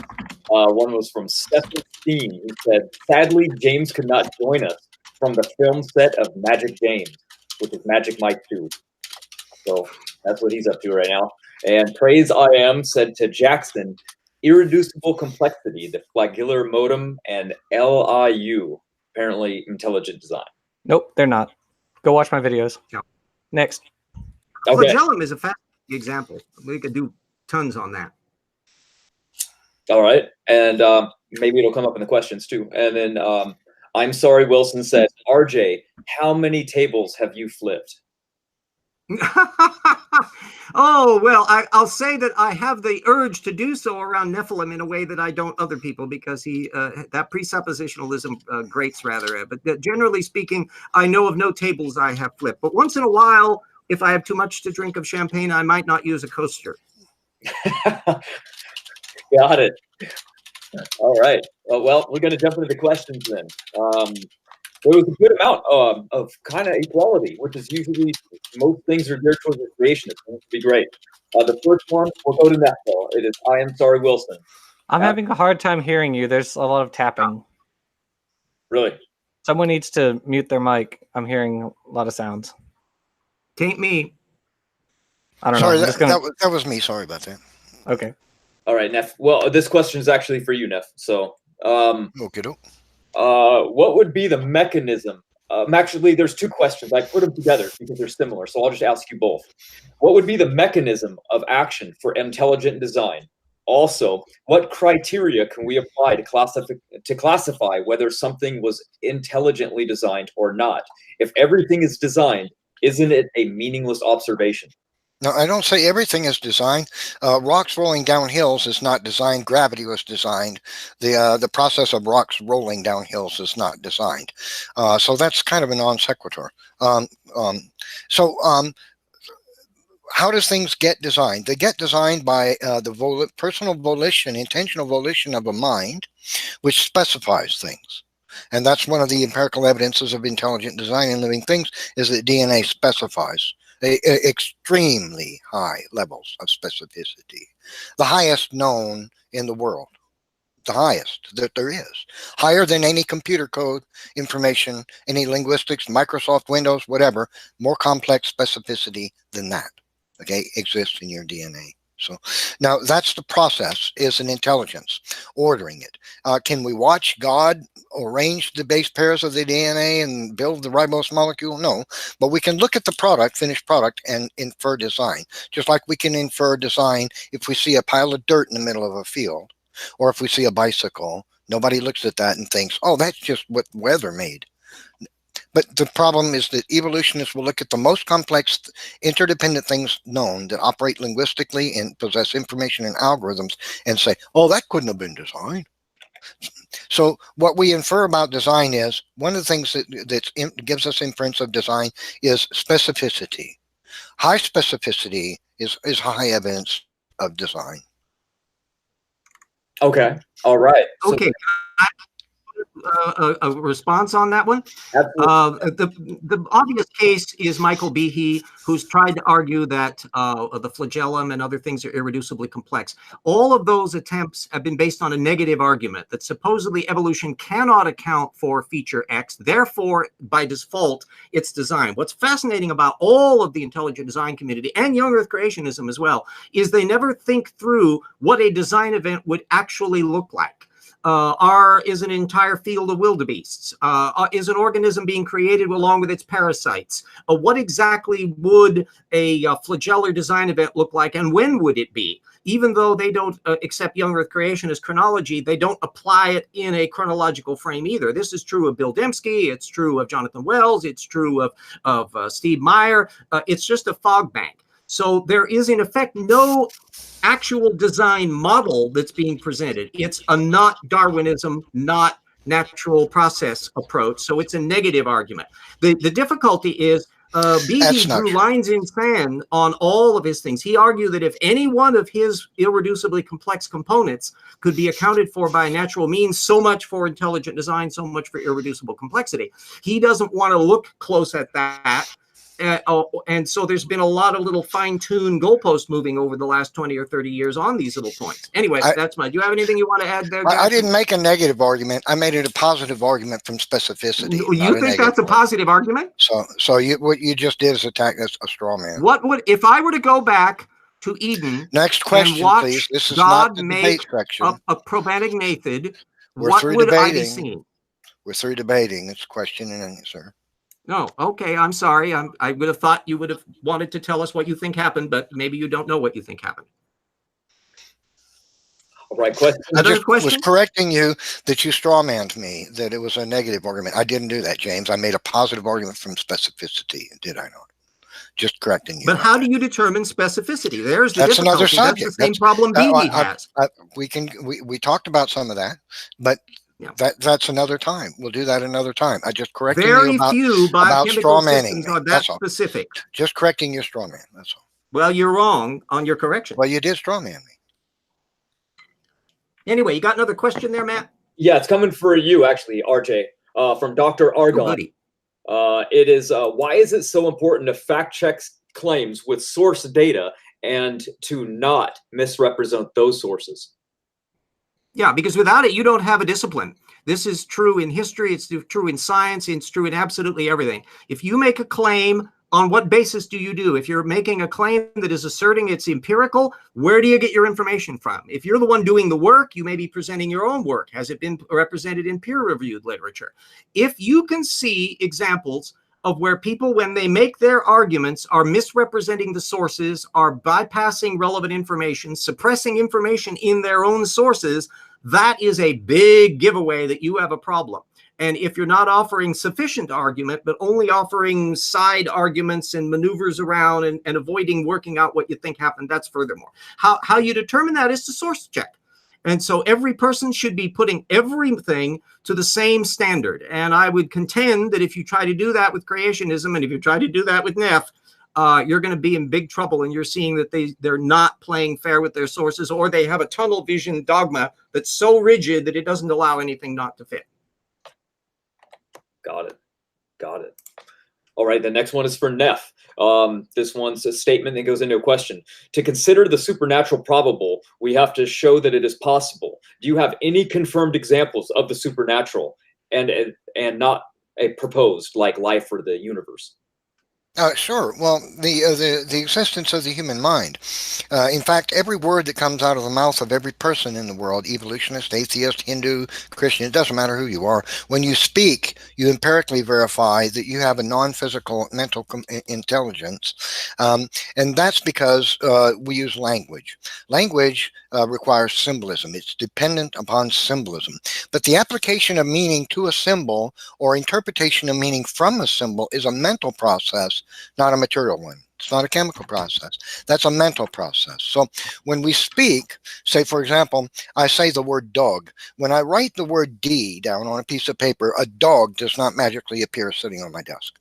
Okay, the arrangement of the matter simply symbolically represents the animal, the sound of duh, and the O likewise and the G g. And then we get more symbolism involved when we apply those three specifically in order, we get the word dog. But those are symbols, and they represent something that's other than the paper and ink or the bits of data being displayed on a computer screen. So the symbolic meaning of those letters representing the dog, which is external to the paper and ink, is symbolism. Symbolism has no origin in material chemical processes. Matter isn't forward thinking. Symbolism requires forward thinking. It requires that an intelligence says, this arrangement, when I arrange this in such a way, it will represent something external to itself. And someone will be able to recognize this and interpret it and the symbolic meaning of what it means. So the application of meaning to a symbol and the interpretation of meaning from a symbol are mental processes, not chemical ones. And so language, because it depends on symbolism, is empirical evidence that every human being has a non-physical component that is not comprised of chemistry. And so whenever we speak, we provide empirical evidence of the supernatural. That is something that's above and beyond the natural, that is not explained by the physical or chemical processes of a human brain or a human entity. And so the empirical evidence for the existence of the supernatural exists with every word that every human being will ever speak. All right. I'd like to put in a comment on that. The linguistic evolution and also our brain systems are also areas that creationists avoid like the plague. I know I track that in my tip work. So, for example, our linguistic system is actually hitchhiking on the primate brain system that's used for gesturing, not vocal calls. And in fact, there was just a brand new paper, I think, in Science about how the actual act of pointing is a substructure that plays a role in linguistic systems. But James, symbolism doesn't exist in chemistry. I'm sorry. What? Symbolism doesn't exist in chemistry. Don't go back onto that. Sorry. You brought up the subject of language and the like. I'm just pointing out that if you want to find out just how much has been done on the field of brain evolution and linguistic evolution, you will find zip on it in the creationism lexicon because they're not ones doing the work. Symbolism requires external meaning to be applied to something that requires forward thinking and external meaning. That doesn't exist in chemistry, James. I'm sorry. But it exists with neurons, and neurons are ultimately made of chemicals. You're at the moment a scatter. I can bet your anterior cingulate cortex is just a buzz all through this debate. The argument, if you want to debate the existence of mind independent of the physical body sometime in an actual structured debate, I'll happily do that for you. But you can't or an unstructured debate. Either way, that's bring it on. Anyway, next question. Symbolism doesn't exist in chemistry, no matter how many molecules you put together. All right, next question, guys. Neff, that was that I am Wilson. He actually super chatted. I guess you didn't finish answering his question, so I'll ask you this next. I'm going to keep it even, but it's basically what was the mechanism of action for intelligent design? I think he was going to say. But, intentional volition and forward thinking are the actions that specify. I think I already addressed that. Okay, I'll keep an eye out in the chat for him to make sure he's content with this. Both RJ and Jackson for this one. What level of observed bacteria and viral intelligence would cause you to consider that there was an intelligence behind this or the result of design? Oh, I'm not expecting to see intelligence in bacteria. They don't have nervous systems.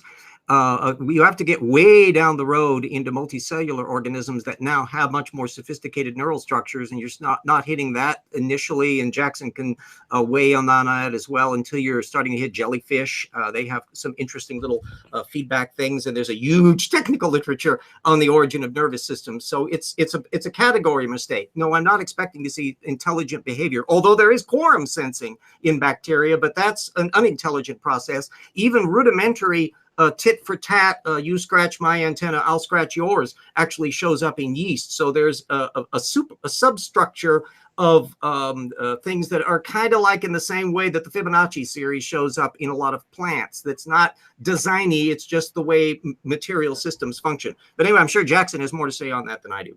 I'm honestly confused by the question. The idea of applying intelligence to bacteria and viruses is very bizarre. I'm not. Are you asking how could we determine like intelligent design is in from a god in that? If so, how could I'm not really sure how you could do that. I suppose if you were looking at their genetics and their proteins and whatnot, and any of it were not coming about through mutation and other natural forces.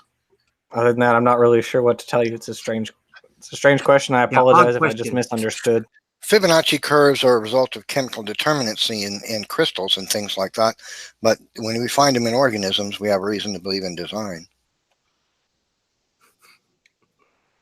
Next question. All right.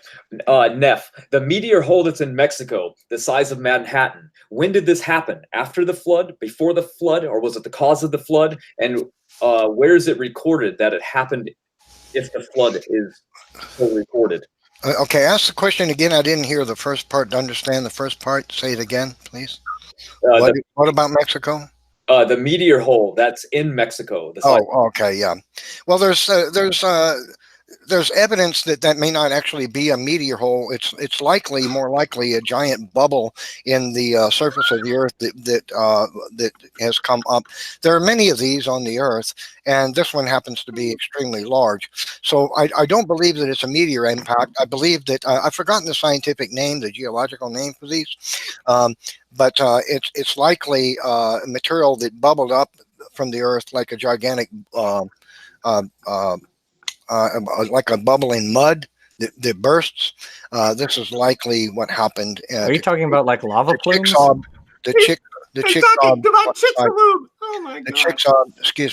The Chickasaw supposed impact site. But I'll say this about it also: it's believed that this is what brought the iridium layer that's found in the geologic column. But that could be explained by the waters that exited from the interior of the Earth to flood the Earth, because highly mineralized water coming out of the Earth could have easily brought a layer of iridium to cover the globe. No, actually, I do have things to say about this. I do actually have something to say about this. Yeah, so do I. Have you heard about the tennis site recently?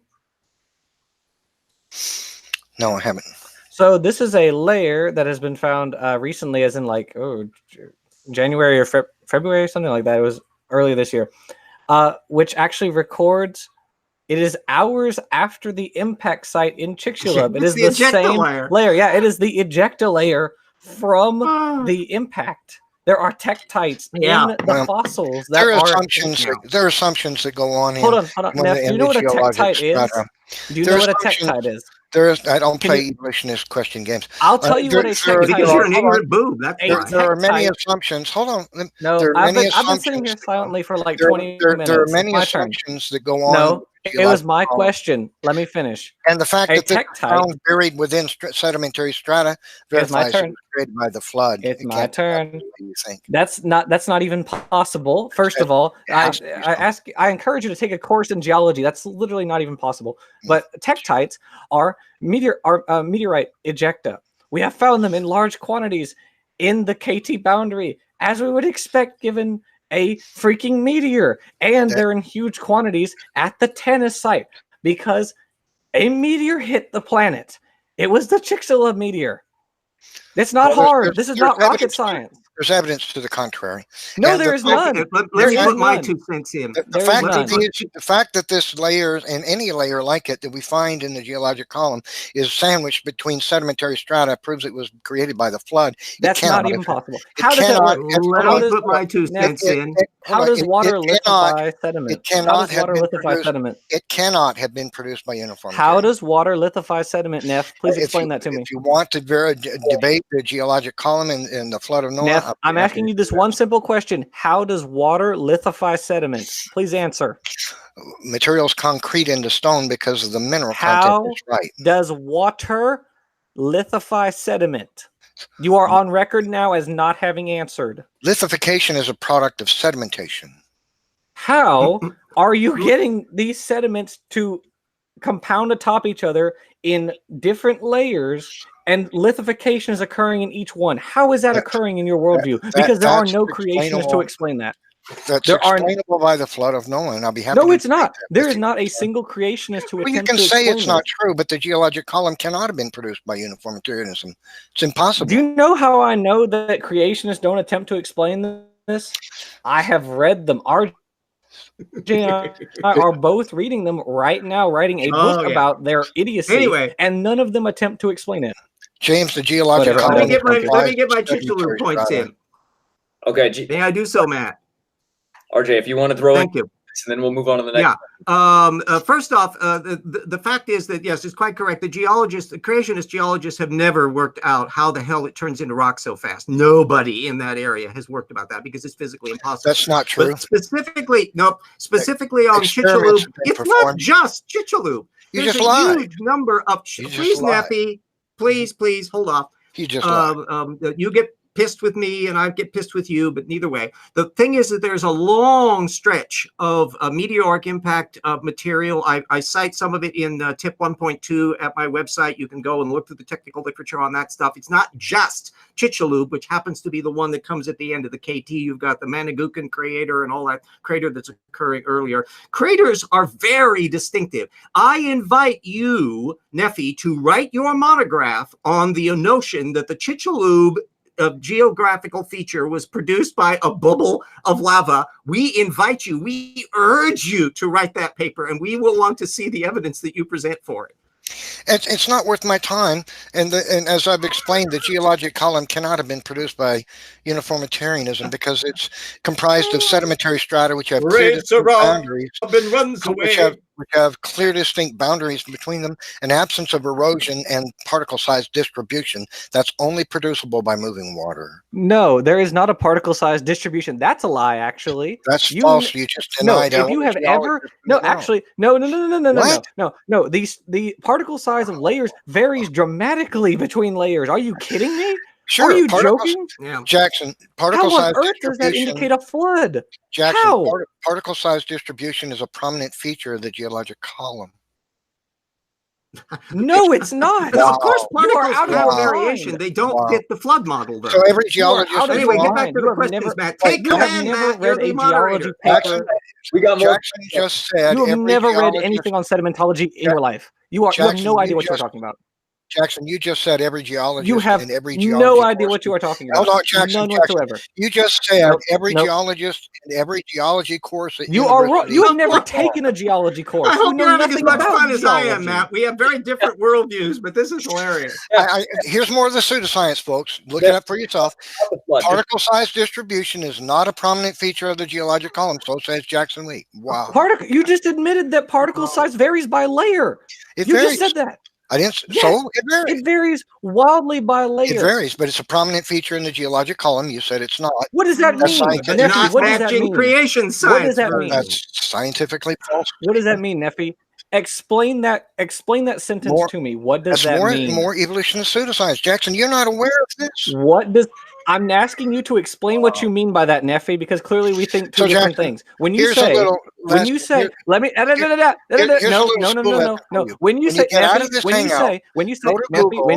look up particle size distribution. when you say reading what the geologists have to say about it. when you say particle size distribution is a prominent feature of the layers, what do you mean by that? Because obviously we're thinking two different things. So what do you mean? Spell it out for me. That means a very great number of the stratum in the Earth have display particle size distribution, which you just denied. Which means what? Which means what? Are they big, small, up, down, pointy? What do you mean by particle size distribution?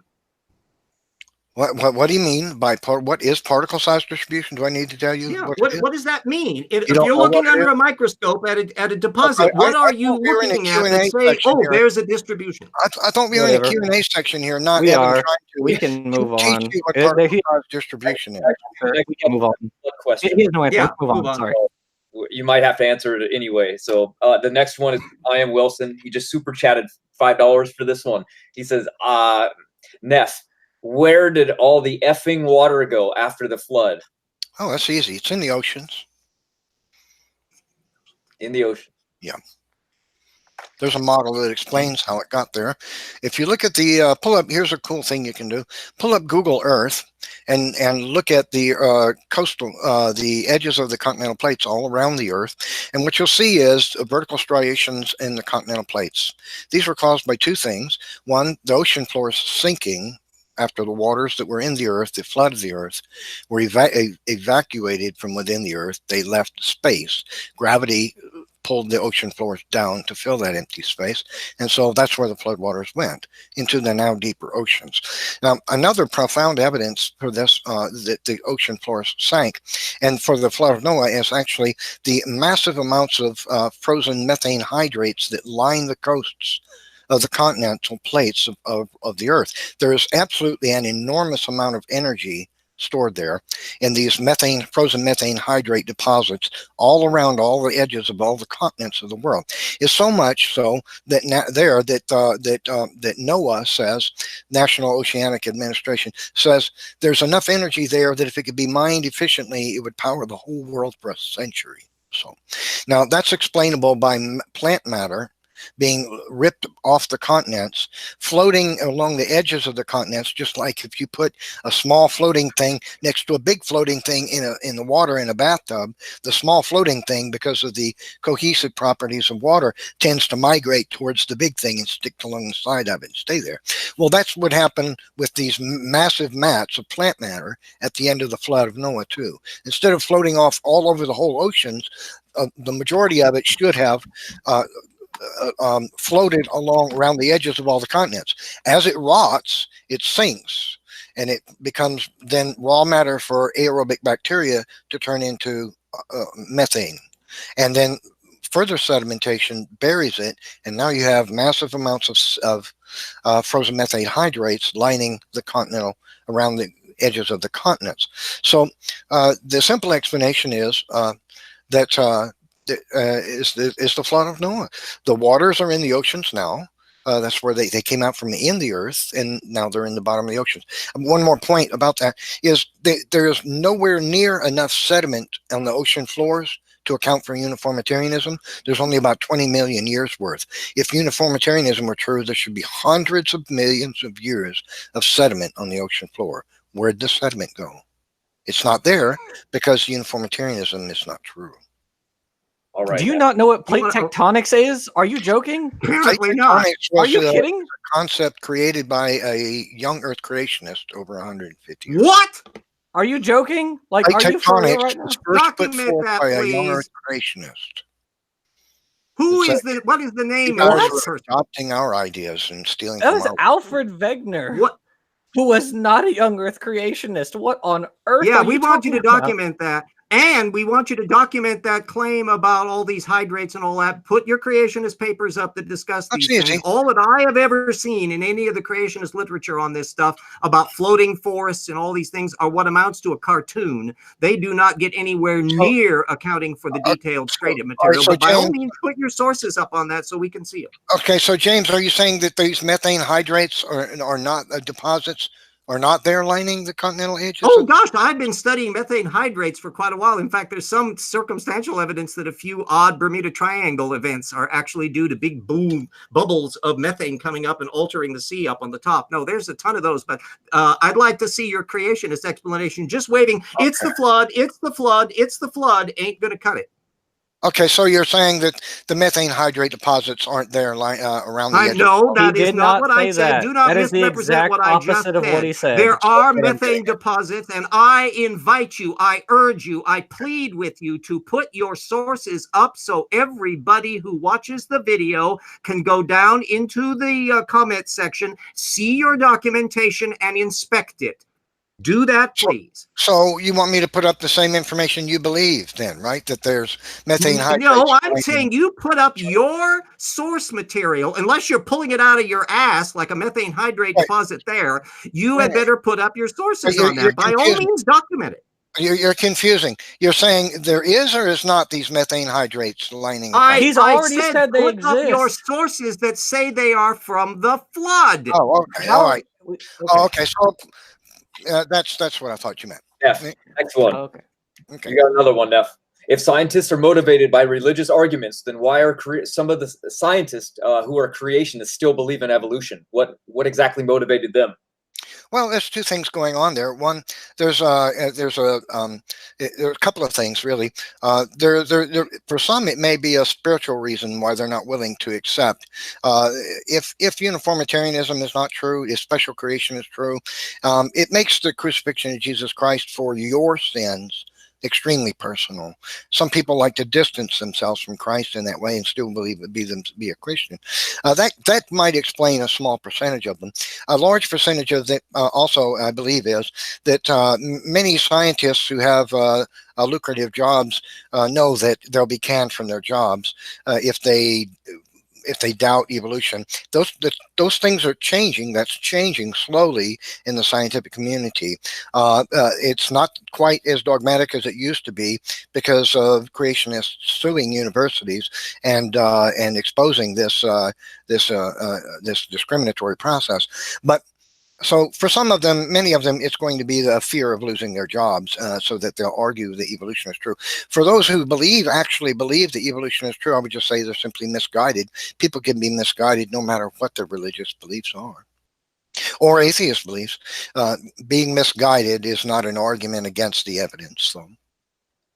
All right. Okay, I'll just put in that since I study all this area beyond the little young Earth creationist niche that Neff represents, is that religious scientists have been existing from the get-go, and ones who want to pay attention to all the data, pay attention to all the data. You tend to find that people who are full young Earth creationists tend not to be in fields they are terribly expert in. And if they are expert in those fields, they tend to ignore huge swaths of data. That's certainly true for Snelling and others. You find some creationist cosmologists, but relatively few, virtually no working paleontologists in the field, not because they aren't allowed to do work in the field, but their mythology blocks off their ability to make sense of most of the data. So if you look at the stuff that Chadwick and Brand and other people are doing, it's very limited. They still publish, but there's only so far you can go with a model that doesn't work. So, James, here's my response to that is all the evolutionist scientists are scientifically dead wrong, putting forth garbage pseudoscience from the 19th century. And you're berating creationists for putting forth the truth. Oh, really? Wow. Eugene Koonin lives in the 19th century? Wow, just wow. Lenski lives in the 19th century? These are the people doing the work. Evolutionism is 19th century science. I pointed that out with 20th and 21st century data, which your side ignores 90% of the data from. Anyway, Matt, interpreting it with 19th century mind. That's what they're doing. All right, guys. Jackson, incorrect. And then RJ. It's actually for both of you. What do you guys think about alternative evolutionary theories such as orthogenesis, saltation, and structuralism? Well, that depends. It kind of depends. Well, okay. Orthogenesis is directed evolution, so that's a no. Structure. Yeah, the saltationism is also a no. We know that there are no macro mutations, which are just starting holes, or which There are some very, very limited examples of what we call saltation speciation, like a polyploidy, but that's really in like plants Basically and a die few with invertebrates. Goldschmidt. Yeah, it's not a whole. There's not a whole lot of examples of those. There are as for structuralism, that kind of depends on what you mean. I've actually been having I had a back and forth with Inspiring Philosophy, where what the structuralism that he proposes is not the structuralism of Simon Conway Morris and Michael Denton. They are far more structuralist than he is. There are some aspects of structuralism that are normal, that are fine, that work. I forget the name of it. There are Turing mechanisms, for instance. That's that's a structuralist the thing. stripes on animals come about from Turing mechanisms, which are the way cells interact in the epidermal layers. Right. Conway Morris, I think, has a legitimate point about how a convergence would play a role in multicellularity. That the way biological systems function. I thought we were answering questions, not making arguments about evolution. We are answering the question. He asked us what are our thoughts on alternative evolutionary theories. We are giving and ultimately that bases on data. And I'm sorry, Neff, unlike you, we really are interested in the data. Yeah. So so there are aspects. So there are aspects of structuralism that fit into the modern evolutionary synthesis. Not really orthogenesis and very little saltationism, but they're supplements, not rivals. Right. Yeah. That's so. Does that answer it thoroughly? Yeah. Those were his 3 examples, and you answered each of them. So okay. Cool. Personal question from Snake was right for Neff. When do you want to do that microevolution debate you offered me last time? Also, what does the creation of life have to do with evolution? Well, I would be more interested in debating Snake again. If it was the case that when I do debate him, that he would actually provide scientific evidence and references instead of just telling me what he believes. I've become bored with debating some people who are unable or unwilling in a debate that lasts an hour to just tell me nuh-uh, that's not true. And that's the whole crux of their arguments instead of sources, images, discussion, data, facts, things like that. So I'm not sure I'm interested in it at all. Well, he likes to debate. Maybe you can find another topic other than that one. Like he'll talk about any subject. Well, I've debated him about 4 times now, and the vast majority of everything he has to say is that's not true. This is true, without providing any sources, without showing any information, no screen shares, no nothing, and that's to me boring. So. Okay, well, I'm sure he'll be leaving a comment after this one. All right. Neff, again, what is your take on the theory of the scholar John M. Allegro, fleshed out in the book The Sacred Mushroom and the Cross, that claims that Jesus was a psychedelic mushroom? I've heard the claim. I'm not real familiar with it. I haven't read it, but I would just say that would that sounds like something you'd hear almost from Richard Carrier. Richard Carrier doesn't even go that far into La La Land.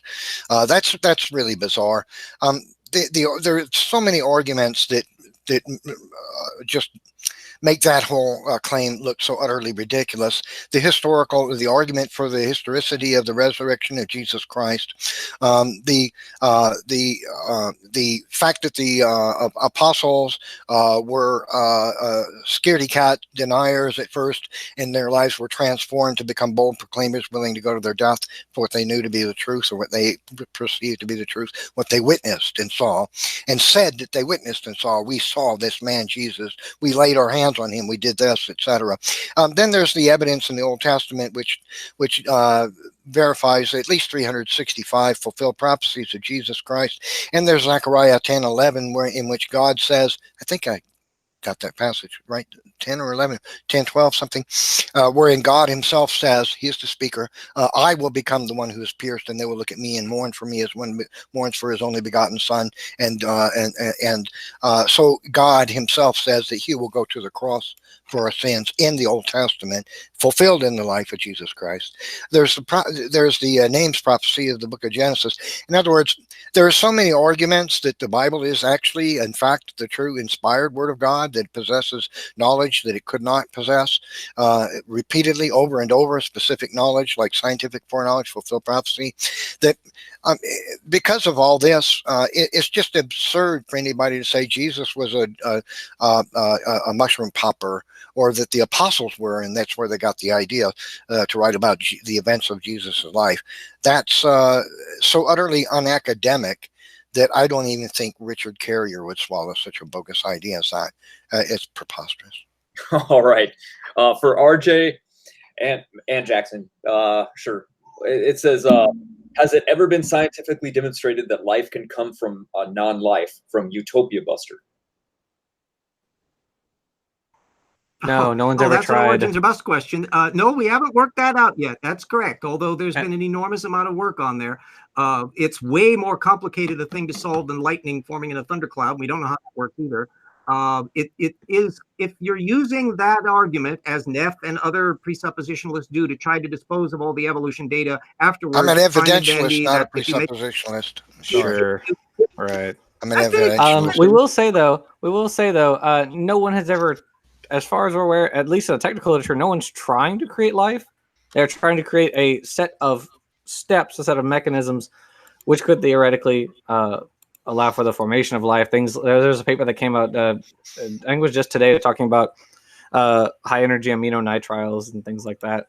And so no one's trying to just take, and there's the protein formation that's just no one's trying to take, the prebiotic soup and form a bacterium out of it. No one's ever done or attempted to do that. So it's kind of that's what creationists like to straw man. None of that makes the reptile mammal transition go away. Yeah, my response to that would be: is scientifically impossible. Abiogenesis is scientifically impossible. Experiments have shown they can't even get a decent carbohydrate to form, and yet carbohydrates are extremely complex. When a mayonnaise, do you know what a carbohydrate forms, there are 6 potential binding sites on that molecule that would begin the production of a complex. Do you know what a carbohydrate is? They would begin the production of a complex carbohydrate like one life can use. There are 6 trillion potential combinations that can be produced to produce the complex carbohydrates that life desires. Excuse me, Jackson.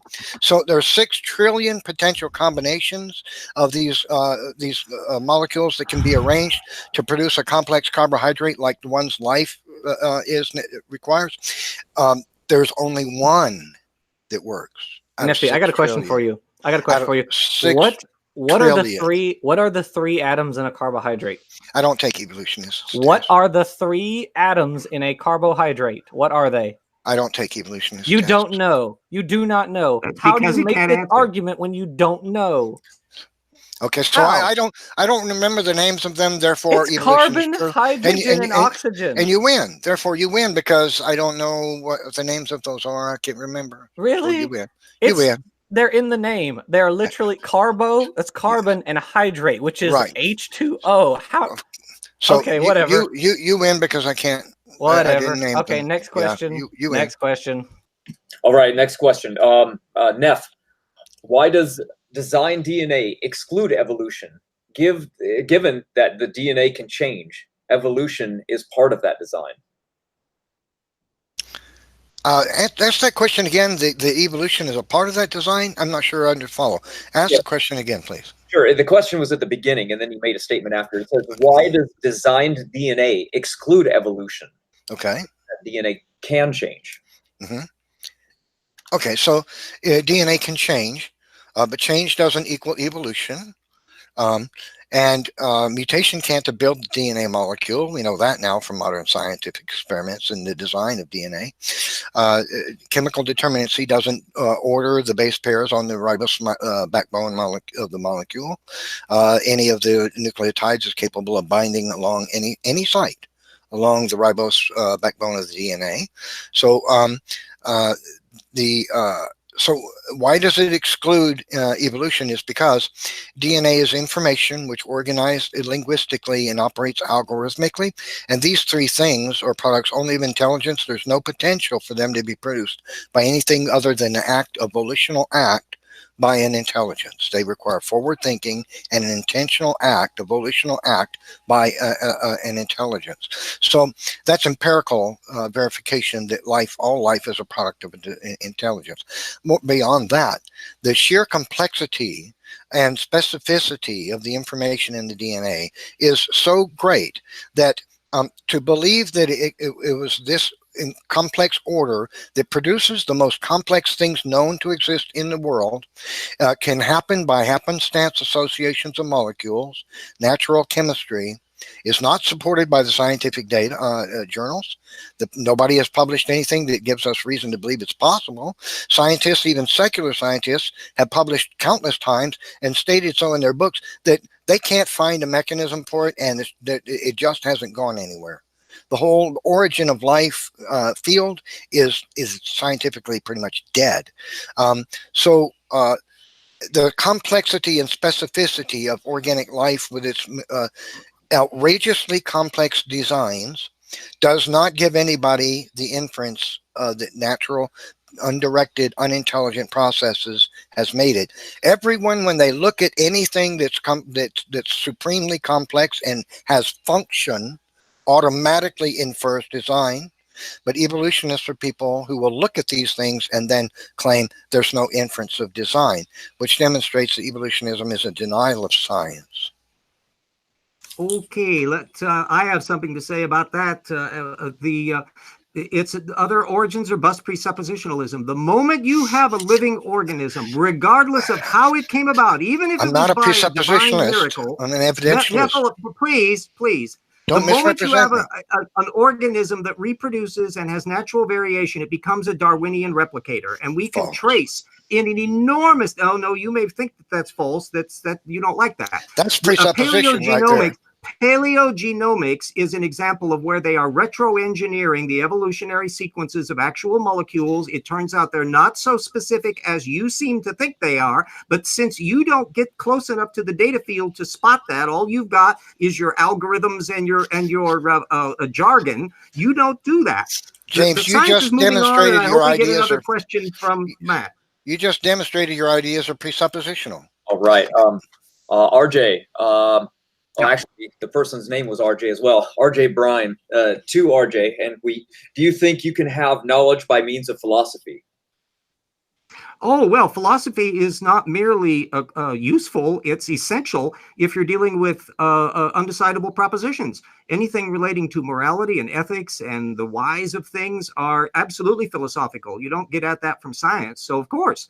But I also have to pay attention to the decidable stuff, and there science is the mechanism, and there the duty of every rigorous person is to pay attention to as much of the data as possible. If they have an alternative view, Nephi's creationism is an alternative view, by all means grapple with the data, but grapple with all the data and explain things, not indulge in jargon.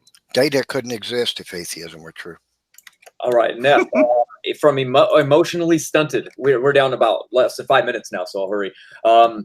Neff, what is the difference between a designed gene and a duplicate gene that was modified to perform the same or specific function as the design gene? Modified to provide the function. Well, modifying something to produce function is a design process. That's not undirected. And duplicate genes cannot explain the existence of the DNA. I've got an entire article about this on my blog. The 2R hypothesis, and the whole thing is just a scientific failure of the highest level.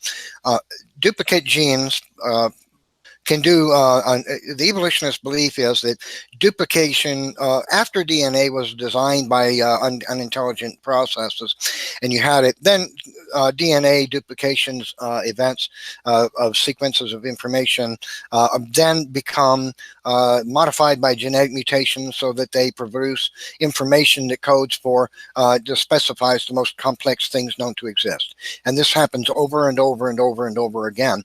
Orphan genes is one argument against that, but this duplicate information is not new information, and duplication in the so when a gene gets duplicated, that doesn't constitute new information.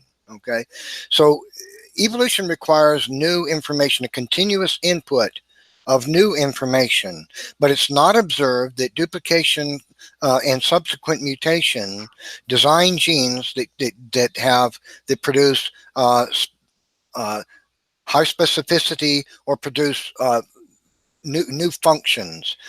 That's not documented, and so the process of simply duplicating existing information doesn't satisfy the requirement of evolution that requires a continuous input of new information. It's an evolutionist myth, religious myth, that mutations design information that specify and create function. That's an atheist myth. Okay, well, it's an amusing phenomenon that we're watching here. Nephilim doesn't keep up with the creationists. If you're a non-geneticist like Nephilim, you can make that argument about gene duplication. Of course, a duplicated gene is identical to its original copy. The moment it starts to mutate, though, it now can take on new functions. And there is a gigantic amount of technical literature on this, and creationists have accepted it. Georgia Purdom and others have in fact accepted. Please. Somatic mutation doesn't support let him evolution. finish. Let him finish. The geneticists, that it's been impossible for the higher level genetics of the creationist movement to ignore gene duplications. They sweep them aside. They don't want to deal with the substance of it. You're mentioning orphan genes got such a laugh out of me because I did a detailed analysis of Nelson and Buggs's paper on the orphan gene issue, of where they were just bypassing the data in their own cited sources right and left. Paul Nelson is a young earth creationist, but doesn't usually identify himself. Well, you're going to laugh at all real science, aren't you? You're going to laugh at all real science. What? Somatic mutation is not evidence of evolution. You try to tell me that all the mutations involved in all the known gene duplications are just somatic mutations? No. Somatic mutation is what you're alluding to, and somatic mutation is a designed process. So you keep on declaring. Anyway, get back to another question unless Jackson has something to add to that. And then you're alluding that explains evolution. It sounds like he just said all mutations are now designed. No, I didn't say that. Yeah, sure. I said it's not documented that mutations. What Nephilim will never say is which mutations are designed. No, because we can't ever actually get him to discuss any mutations. Here's what you because can't he do. hasn't read to a wall. Because he hasn't read anything. You can't show that mutation can create the information linguistics or algorithms or overlapping nested and information that constitutes a genome. You can't even put that forth. And you can't show that evolution designs anything structural in any organism. Try showing me evidence that mutations you're hearing with an evolved system right now, show me the evidence that mutations design things. I mean, we gave you the example of Podarcus sicula earlier, which is not named Padmakaru. That's the island, which you heinously misrepresented. I refuted that. No, you refused it because you don't know anything about it, and it's obvious. Expression. That's recessive genes becoming. You show me the paper that says they already had the gene for the cecum. Show me that paper. Remember, Nep, you are challenged to put. You are challenged to put your documentation up about that example. That's another one. I hope you're writing these down on notes somewhere so you don't forget. How about you provide all the documentation for all the claims you've made in this place, and then I'll do that. How's that? Watch Jackson's videos and read my book. Seriously. So I refuted that claim. You have not. You don't know anything about it, and it was hilarious to watch you fail on it. Jackson, I've studied that subject. And it's an example of turning genes on and off. Mutations, Jackson, you didn't even know what the lizard was called. You said the lizard was the island name. You know what? Jackson, let me point something out. No. If you believe, Jackson, that mutations designed all the intricate little different tissues and integrated them with the nervous system of this organism so that it would have cecal valves in its stomach, in 36 years, you have left the planet. No, because it's already been studied. The researchers have already done the research. They've already done the research. It's out there. You haven't studied any of it. You've never demonstrate any such thing. No, they didn't demonstrate. You have no background in any of this. You have never bothered to do research. You don't care about research that disagrees with your presuppositions because you are a presuppositionalist. All you've given us this entire time is jargon. Jackson, it's only been jargon. You've declined on every. You've declined on every example. Jackson, they compared the DNA of the two. You have declined Well, on every example to actually engage with us. You didn't even I'm know what a engaging you. What are you talking carbohydrate about? was. Jackson, No, Jackson, you have failed. You have fractally failed on every possible Jackson, point. they compared the DNA of the two species, pal. It's the same species. It's the same. Steve, There's no it's the evidence same that mutation species. took place to build it. And if You you have believe it no could, literally you've no left idea the what you're talking planet. about. You've You left have the literally planet. no idea what you're talking about. Okay, good. Okay. Good luck believing mutations designed sequel valves in 36 years. Good luck. we're over on time, guys. I was letting it go. Sorry. Or if you wanted, you can leave do a 1 minute statement to close out, and then I'll make my statement. Yeah, I'll do mine real fast. Jackson, I would like for you to explain to us in a video somewhere, if you could, how the researchers verified that random mutations designed the various different little tissues and then so that they all integrated and function together as a sequel valve, and then the integration of the new nervous system tissue and integrated that into the organism's nervous system in 36 years. There's no scientific there's no verification of that. So it will be addressed to you. They compared the DNA, and so I just want that's all I've got to say. I'll say two things, and then I'm done. You guys can make all your evolutionist presuppositions you want. Show us the evidence that it's been documented that genetic mutations, they know the genes that mutated and created the sequel valves, as opposed to being genes turned on and off. Okay, your claim. Okay. Do that. Okay, so now my finishing statement is this: evolutionism is a secular religion promoted by 19th century science. My opponents made numerous claims that they couldn't support. They couldn't answer most of my questions, and they engage in presuppositional apologetics. And that's the end of my. Thanks for watching. Thanks enough. RJ, you're up. Oh, yeah. Short bit. We've done what we could to defend the evolutionary position and to try to drag Nephilim, occasionally, both of us kicking and screaming, to try to discuss actual data and to apply his non-model to something. And we urge him, we plead with him to put his documentation up for the various claims that he's made during the video so everybody can make use of them and see them. BJ says we should have an after show chat. If somebody wants to set that up, I'm game. Jackson, have at it. Okay. Yeah, I think the video speaks for itself. Nephi did not engage on any points at all. Not one. He never engaged on any examples. That's pretty evident. He also didn't even know what a carbohydrate was. Seriously. That's like middle school level stuff. All right. If you want to know what evolutionary biologists think, because that's over 99% of the biologists, just read it. If you have a question, go to Google Scholar, type in a subject and read the technical literature on that. If you RJ and I make videos where we cite the literature. We mentioned don't the flagellum. take any of our word for it. Research, right, exactly. Do your own reading. Exactly. Yeah, we did a video on the flagellum where we provided literature on that. We did a video on evolution ATP synthase. We provided literature on that. Lots and lots and lots of stuff. Nephi has no idea what he's talking about, and that's pretty much it. Maybe an after show. We'll see if some people make it. So, yeah. Thank you. Reunite Gondwana land. All right. Okay, everybody. Well, thanks for watching. I hope you all enjoyed. Wanted to thank Standing for Truth, if he's there listening, for the help. That was helpful. Thanks, Jackson and Neff and RJ, for coming and doing the debate. I hope you will come back and do it again. And don't forget, if you enjoyed this debate, to hit that subscribe button below. And if you personally want to debate, then just leave a message, and James will get back to it as soon as he's back in town.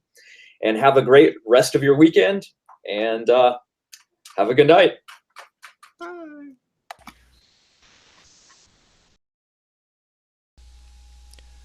You may have heard me say, because I've said it so many times, that I often find that I have to educate evolutionists while I'm debating them. In this video, I'm going to show you a remarkable example of me doing just that. A beautiful example. I don't think a better example could be had. I recently debated two fellows at the same time about evolution and creation. One of them, James Downard, the other, Jackson Wheat. And Jackson Wheat brought up the Italian wall lizard as evidence of evolution. And I explained to him that there was no such thing as evidence of evolution. Now, this science paper, I want you to pay attention, says anatomical and physiological changes associated with dietary shift in this lizard. This part, this here, this word anatomical in this paper, that's a lie. There was no anatomical difference. There was physiological change only. Just to help you understand the subject, this is what was mentioned. In 1971, researchers loosed a few examples of this particular lizard on 2 islands off the coast of Italy in the Mediterranean. And researchers went back 36 years later and found some of these lizards, and they examined them, and they discovered that they had what are called cecal valves in their stomachs that don't exist in the parent population from the mainland. They declared this to be evolution in action. In only 36 years, the organism had evolved cecal valves in its stomach. Well, that's not true. It didn't evolve anything. It adapted. That's all it did. The lizard already has the same organ called a cecal valve. It's not actually an organ. What it is a muscle in the stomach. They already have this muscle. All that happened was that the muscle became more robust in response to a plant diet. They used to eat animals like crickets and mealworms and grasshoppers, things like that. And then loosed on the island, they had to adapt to a plant diet. The plants are tough and hard to chew, so the lizards adapted to that environmental change, that dietary change, by getting a more robust jaws, slightly bigger jaws, slightly wider heads, an elongated gut, and an increased size to this muscle in the stomach that helped them to digest the plant matter, which is harder to digest than animal matter like grubworms and earthworms and crickets and such things. So that's the changes that the lizard experienced. Now, in my debate, Jackson Wheat brings up this lizard and says, look, evolution in only 36 years. But that's not what happened. What happened was, as I explained to him, this is an example of nothing more than phenotypic plasticity. Mutations did not occur that created the genetic information for the organism to have cecal valves in its stomach. Firstly, it already has cecal valves. The muscles are less robust. And it wasn't random genetic mutations that did it. The organism gained no new genetic information to create an anatomical feature that did not exist in the creature before. But the evolutionists are still claiming, we still have evolutionists claiming, that this is an example of evolution. This actually was an embarrassment to evolutionists when scientists discovered by experimentation that this creature expressed its genes to make the cecal valve more robust, the muscle in its gut more robust, and these minor morphological changes, these adaptations to their environment. Now, creationists understand organisms adapt. That's a beautiful example of intelligent design, that organisms can adapt. But no genetic information arose that creates cecal valves in the organism's stomach. And one of my debate opponents, Jackson Wheat, claimed that random mutation is what produced them. That mutations created new genetic information that produced cecal valves in the gut of this lizard. I told him that wasn't so. I told him they already had the genetic information to create the cecal valves, and all this was phenotypic plasticity. He argued with me and said, no, I was wrong. But what we find out is that he was wrong. And in fact, he uploaded a video not long ago explaining that he was wrong, admitting it without admitting it. Evolutionists, they don't like to admit they were wrong. So what he did was make a video trying to save face for being shown wrong about this in our debate. And I'm going to show you the proof of that. So here's how I educated Jackson Wheat in our debate. I informed him that there was no anatomical change take place in the animal, that the organism simply expressed its genes in one way so as to make the cecal valve appear, that is, the muscle become more robust in the gut, and when examples of these lizards were taken into the laboratory by scientists and examined, they were given then an animal diet of grubworms and crickets and such. the cecal valves seemed to, quote unquote, disappear. They didn't actually disappear. They just stopped being robust. The muscles are still there. They just went down to their normal size again. And Jackson Wheat denied this. He said that the cecal valves arose because of random mutations. That he said genetic mutation was responsible for the cecal valve appearing in the body plan in the anatomy of the animal. And that's not true. Then when I told him that researchers had taken these creatures into the laboratory in a controlled environment, changed their diet, the cecal valves, quote unquote, disappeared again, that is, actually reduced to their previous size, he denied that. He said that wasn't true. So those are the two things that I had to educate Jackson Wheat about. Then he uploads a video admitting that everything I told him was true, as a way of trying to save face, because he doesn't want to look like somebody who denies science. So here's the results of that. Have you ever heard of Italian wall lizard? There was a population moved from one island to another, Sure. and via natural selection, they developed new characteristics. No, they didn't. No. Yes, they did actually. They have No, changed both ethologically, and they have changed in their morphology slightly because it's only a few decades, Sure. but they have changed. And Sure. we can See, I discussed that. That's we one of the know- first things I talked about we- when I got on the we know. internet. We know that this occurred via mutations and recombination, generating genetic diversity. We know that this occurred via mutations and recombination. Now here's a snippet from Jackson Wheat's video that he uploaded not long ago after our debate, in which he admits that I was exactly right when I told him that mutation and natural selection weren't responsible for the development of cecal valves in the anatomy of the lizard, but it was nothing more than phenotypic plasticity, which is exactly what I told him, that the organism already had the genetic information to produce the cecal valve, and they simply expressed it to make the muscle in the gut more robust, and then later when the diet changed, less robust. He denied the researchers had done this, and he denied that genetic mutations were not the mechanism for it, because he needs, as an evolutionist, to believe that random mutations and natural selection has designed all the features of living things.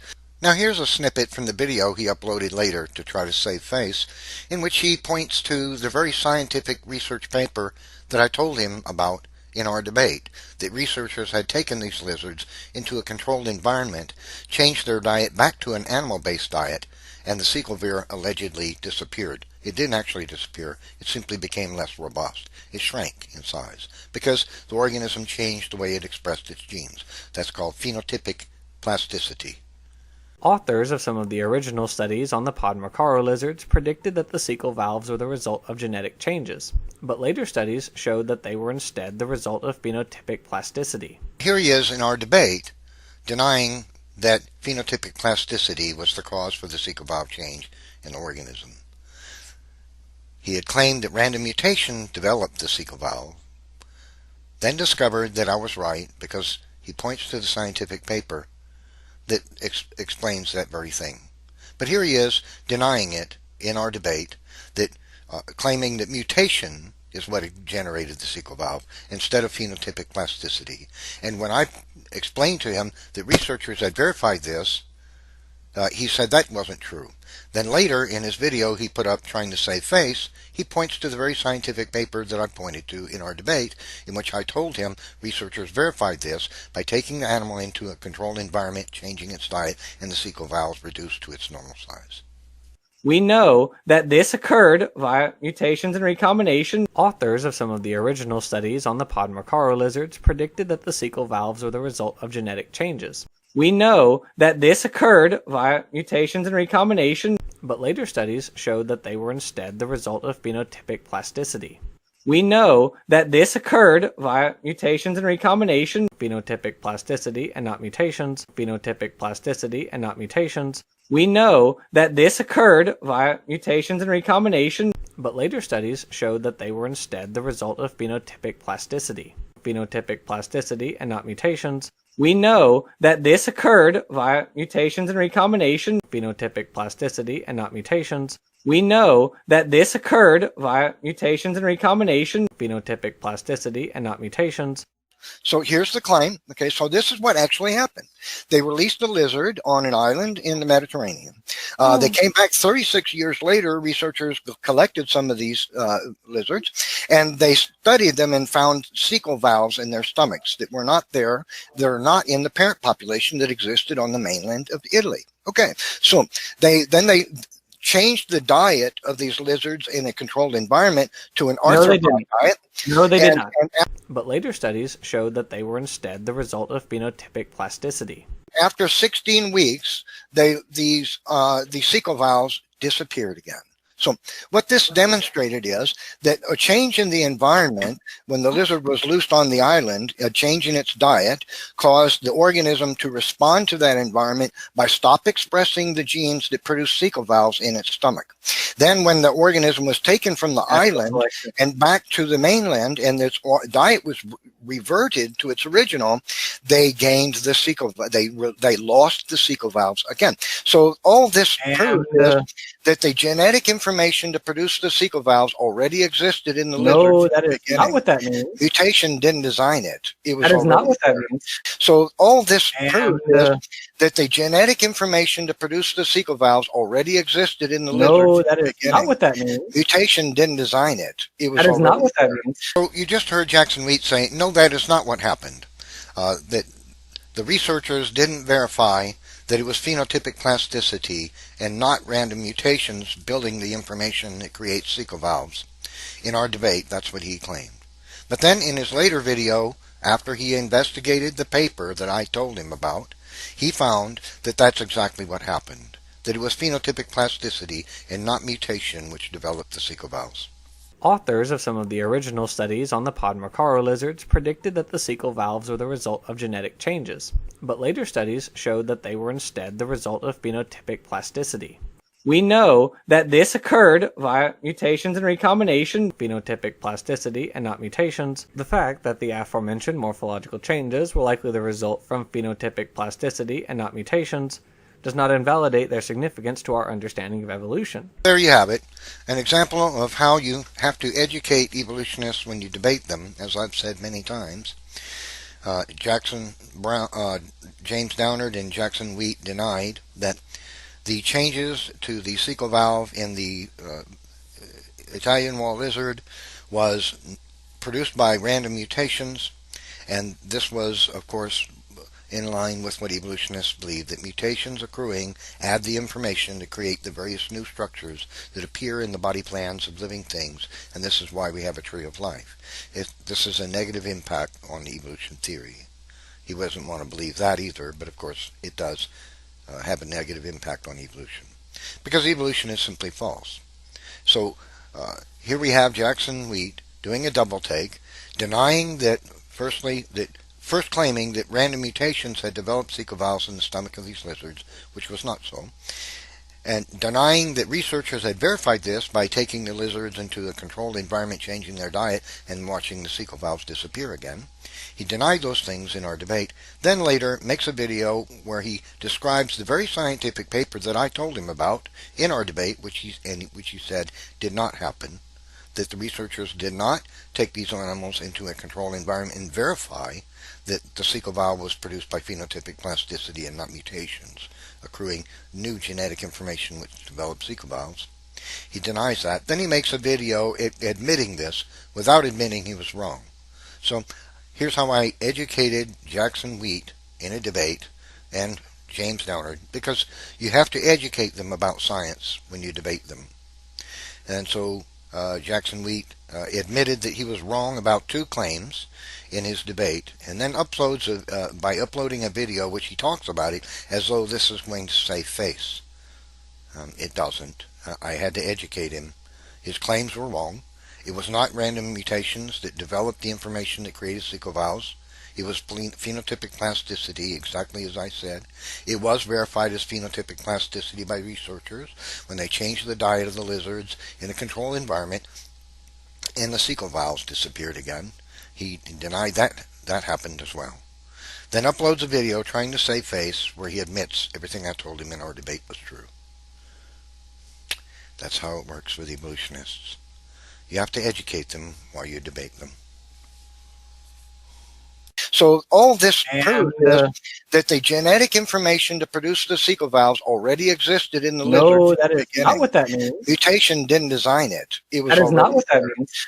We know that this occurred via mutations and recombination. Authors of some of the original studies on the Podmacaro lizards predicted that the cecal valves were the result of genetic changes, but later studies showed that they were instead the result of phenotypic plasticity.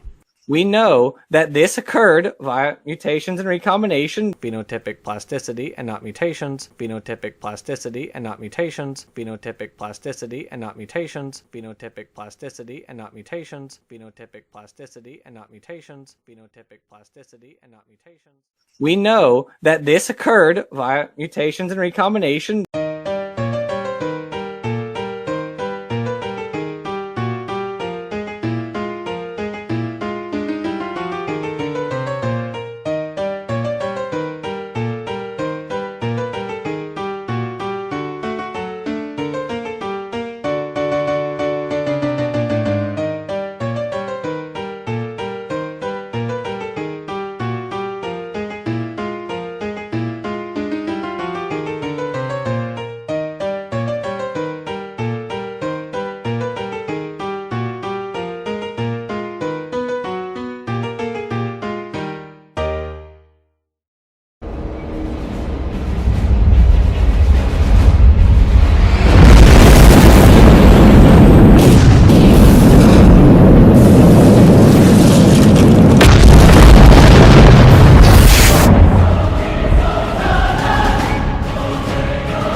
Try showing me evidence Your that theory mutations with Hey, design. Natural selection doesn't direct the development of genetic information. Natural selection is Now, information specifies things. who said they were happening. It's an example of turning genes on and off. You Mutations, studied it. You studied mutations, it. You Jackson, didn't listen. even- No, They didn't you demonstrate have any no back. computers in it because if one of them fails, Are you need a kidding? backup. Are you kidding? Mutation is not evidence of the evolution. It's a You product tried of to design. tell. Produces a profound effect in an organism. No, the not vast necessarily. teleological. Yeah, yes, there sir. is. That doesn't. That is, Redundancy is expected if the genome is designed. Are you Because claiming that all? the linguistics you have of lots of DNA, sources.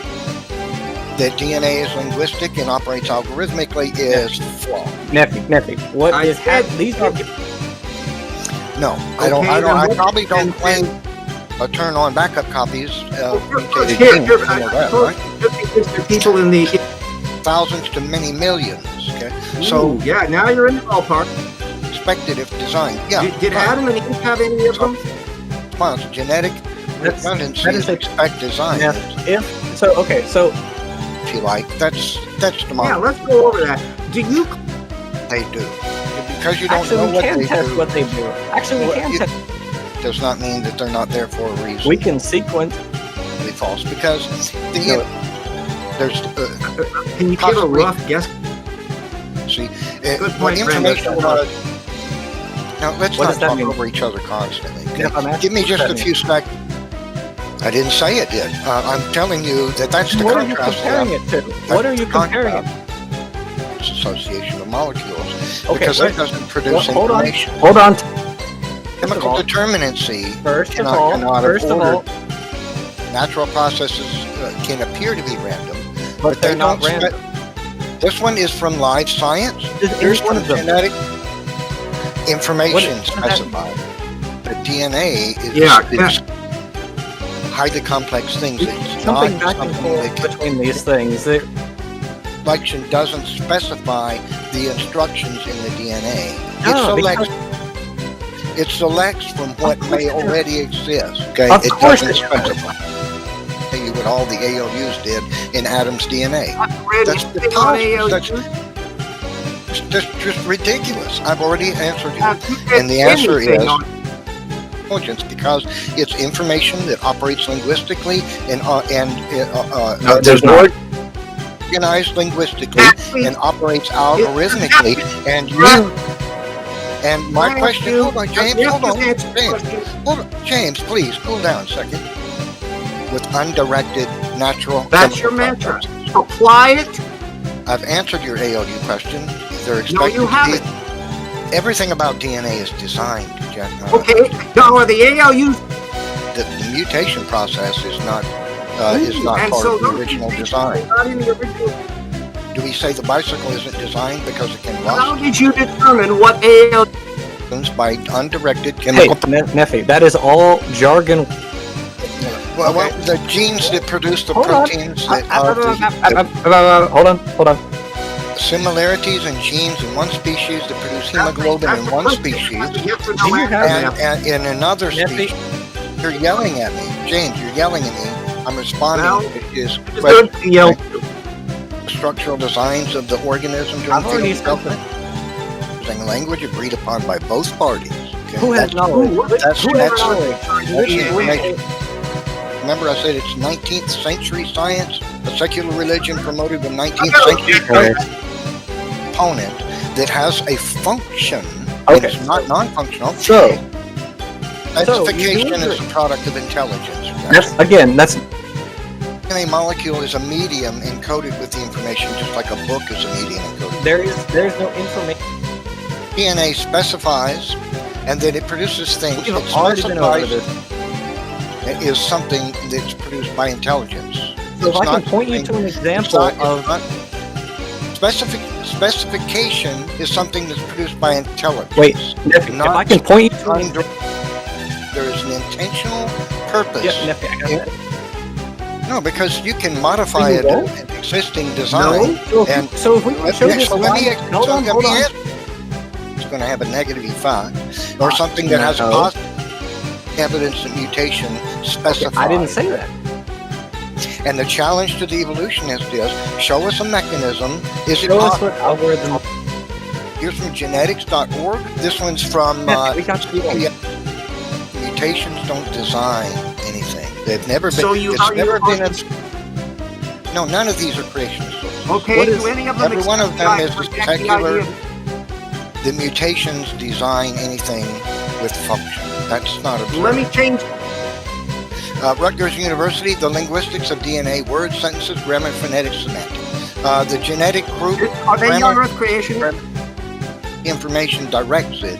The information And how in did DNA. And one of the examples of this, James, you asked for sources. I'm going to give you a few. Do any of them discuss reject? something that works to stop an anti? Mhm. Okay, Oh, so please put a that's- source up on that.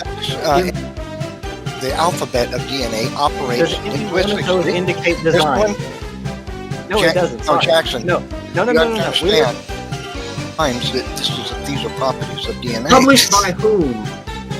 If you guys are just going to talk over me constantly and don't allow me to respond to anything and won't respond to my response to your claims, then it's just not point. There's no point in me being here. So unless you guys can tone it down just a little and allow me to respond to your claims, Don't that's respond. or because that's what it is. It doesn't matter to me that you or anybody else what they discuss. Oh, they publish so whether or No, it's supposedly- not, James, Nephi. No, it is not. Okay, James, numerous science papers. Are you unaware of Such them? as, Wow, really? such as, You don't such know? as, .bu.ed. Epic. Here's from We get NC. Information Linguistics and Algorithms. See, that's what's happened. You remember What I does that said mean, when I Nephi? started What is- name about name one of the any science papers. Oh, okay. So, do you recant what you just said? you- That you- I don't you- talk- James, hold on. You asked for sources. Any I'm of them going to give them. reject James. common descent. You know what? Jackson, No, let me point no, something no, out. no, no, no, no, If no. you believe, Jackson, when I stare and looking at it, Your at a argument car, is a non-sequitur. algorithms or linguistics to be Show produced us by how that undirected. indicates. See, when things are No, actually, no, it specified, doesn't. hey, Jackson, I encourage you to read a all- paper on the fitness Jackson, of. hold the on, fitness please, hold of mutations. Jackson, virtual mutations cause necessarily. slight. Take that up with Jonathan Sanford. He probably knows more about DNA than Really? anybody over me. Sure. Genetic entropy. Oh, really? Oh my Jonathan God. Sanford doesn't change anything about the facts. So, How come? Jackson, natural selection can't see the vast majority of mutations. mutations. The only time natural selection can see a mutation is if it causes such a negative effect in the organism that it gets wiped out by natural selection. That's not true either. That's not true. No. Virtually, so I don't need to dig Such deeply as what? into him. Such as what? The point is, mutation You didn't cannot be catch it. unless they cause a profound Neffy, effect. we right? have Natural selection creates the genome. That's not true. no. You're right. It's not true because that's not what happened. Claiming that natural selection sees every mutation that happens in the DNA. That's ridiculous. Where do you I hope we guys can get get, by the way, I hope we can where get do the you very, guys existed before evolutionism, James? That's ridiculous. not yours. It absolutely did. So, Modern illustration dates back to the so- 40s. so Jackson, here's Ellen the thing. White. So you put forth I think pseudoscience you have on that, and then misunderstood what what I you was. you're trying to do is you brought that Think of selection doesn't prescribe these things, but you kept saying Natural selection doesn't prescribe. is selecting constantly, and that's what. Yeah, It is. Hold on, selecting hold on. DNA that specifies all this stuff, but that's not true. There is Because not what the you only tried one. the argument you made to try to support that idea is a pseudoscience argument that You natural have not selection touched can see it at all. the Then I it, refuted that. no, Scientifically false. So you're Okay. putting forth none your of that 19th argument century works thinking together. against real science, and, Okay. and that's why evolution is Now not let's science. talk about paleontology. That where geneticists state I that would say natural many, selection is not able so in the DNA Have is you ever empirical. See, I discussed that. That's one of the first things I talked about when I got on we know. the Oh, let me respond to that claim. Okay, so Did that here's not what happened. Did that not happen? I'll explain it. She's a lizard called Padmakaru, and they That's released not one, the name. and they named it after the island. No, they didn't. Jackson. They named the Don't have lizard. mannerism. They released the lizard on an island. island. Hang out and look into it. You're going to laugh at yourself. Oh, So let's here's- have some more laughs. Let's talk So about here's laughs. wait. Now let me respond. Change the diet of these lizards in a controlled environment to an No, they arthropod didn't. diet. No, they and didn't. That the genetic information to produce the sequel valves already existed in the No, lizards. that is not what that. The organism turned off the genes for sequel valves. and You turned find the back. paper. Find me the turned them- paper. That was a Go find failure of evolutionists. Jackson, that example of evolution. Jackson, that example of evolution that created sequel valves is not supported by Okay, now I. a bird that God made. It may have made Oh, 10 and why different don't? kinds of And why? birds, but it hasn't nailed it all down yet. Neither of Oh, these hey, that will get. nailed down their claims that one type of organism evolved from another. So let's talk about. Whether they're living here or they're extinct, one of the two. What either That's are. a, Really wanting to harp on so much. The one that I refuted. no, It's evolutionary pressure, James. You're I'm sorry. evolutionary pseudoscience. So you haven't given me a reason to believe these creatures evolved. That's not evidence of evolution. They have a Yes, it is. Why did God? My turn to ask one. You asked about 4 or 5. I know, because you're never going to be able to explain why God would make a fool that was directly predicted. How on is it evolutionary- possible? To it, and so that it specifies the structural design of organisms. Can you explain to us how that's possible? Completely sure how protein formation occurs. And so mechanical components in a machine was no RNA is brought to it. So No. in shape are arranged by undirected Define processes. outrage. So that when there are What is your criteria for outrage? So when they are to select or reject a specific amino acid, natural selection is able to see the majority of mutations, which is not I already said not. except created by a young Earth creationist over 100. What? Methane hydrate deposits aren't there around the I edge. know that He is. did. Same information you believe, then, right? That there's methane hydrates. No, I'm saying you. methane hydrates lining. He's already. And you're berating creationists for putting forth the truth. Oh, really? Wow. Eugene? Evolutionism is 19th century science. I pointed that out. It's on that molecule that will begin the production of a Do you know what a complex. carbohydrate Excuse me. is? And then you're alluding that It sounds explains. like James, you're yelling at me. I'm trying to respond to Jackson. So You never respond. Jackson RJ, hold on. is not evidence that he Nephi, evolved. can I ask you a question? Do you have similar Hold on, genetics now to your let me parents? respond, guys. You know that it's like uber-stuber complex, right? You know that You're the welcome. argument for Hold on. I didn't even get to finish my response, guys. Wow. All right, so I'm going to provide what you asked for, whether you like it or not, right? And I'm going to look The through genetic- every single one of them. James, you've got to chill your machine in just a second. For all those who appreciate the work that we're doing here on Standing for Truth, please hit that subscribe button because we are just getting started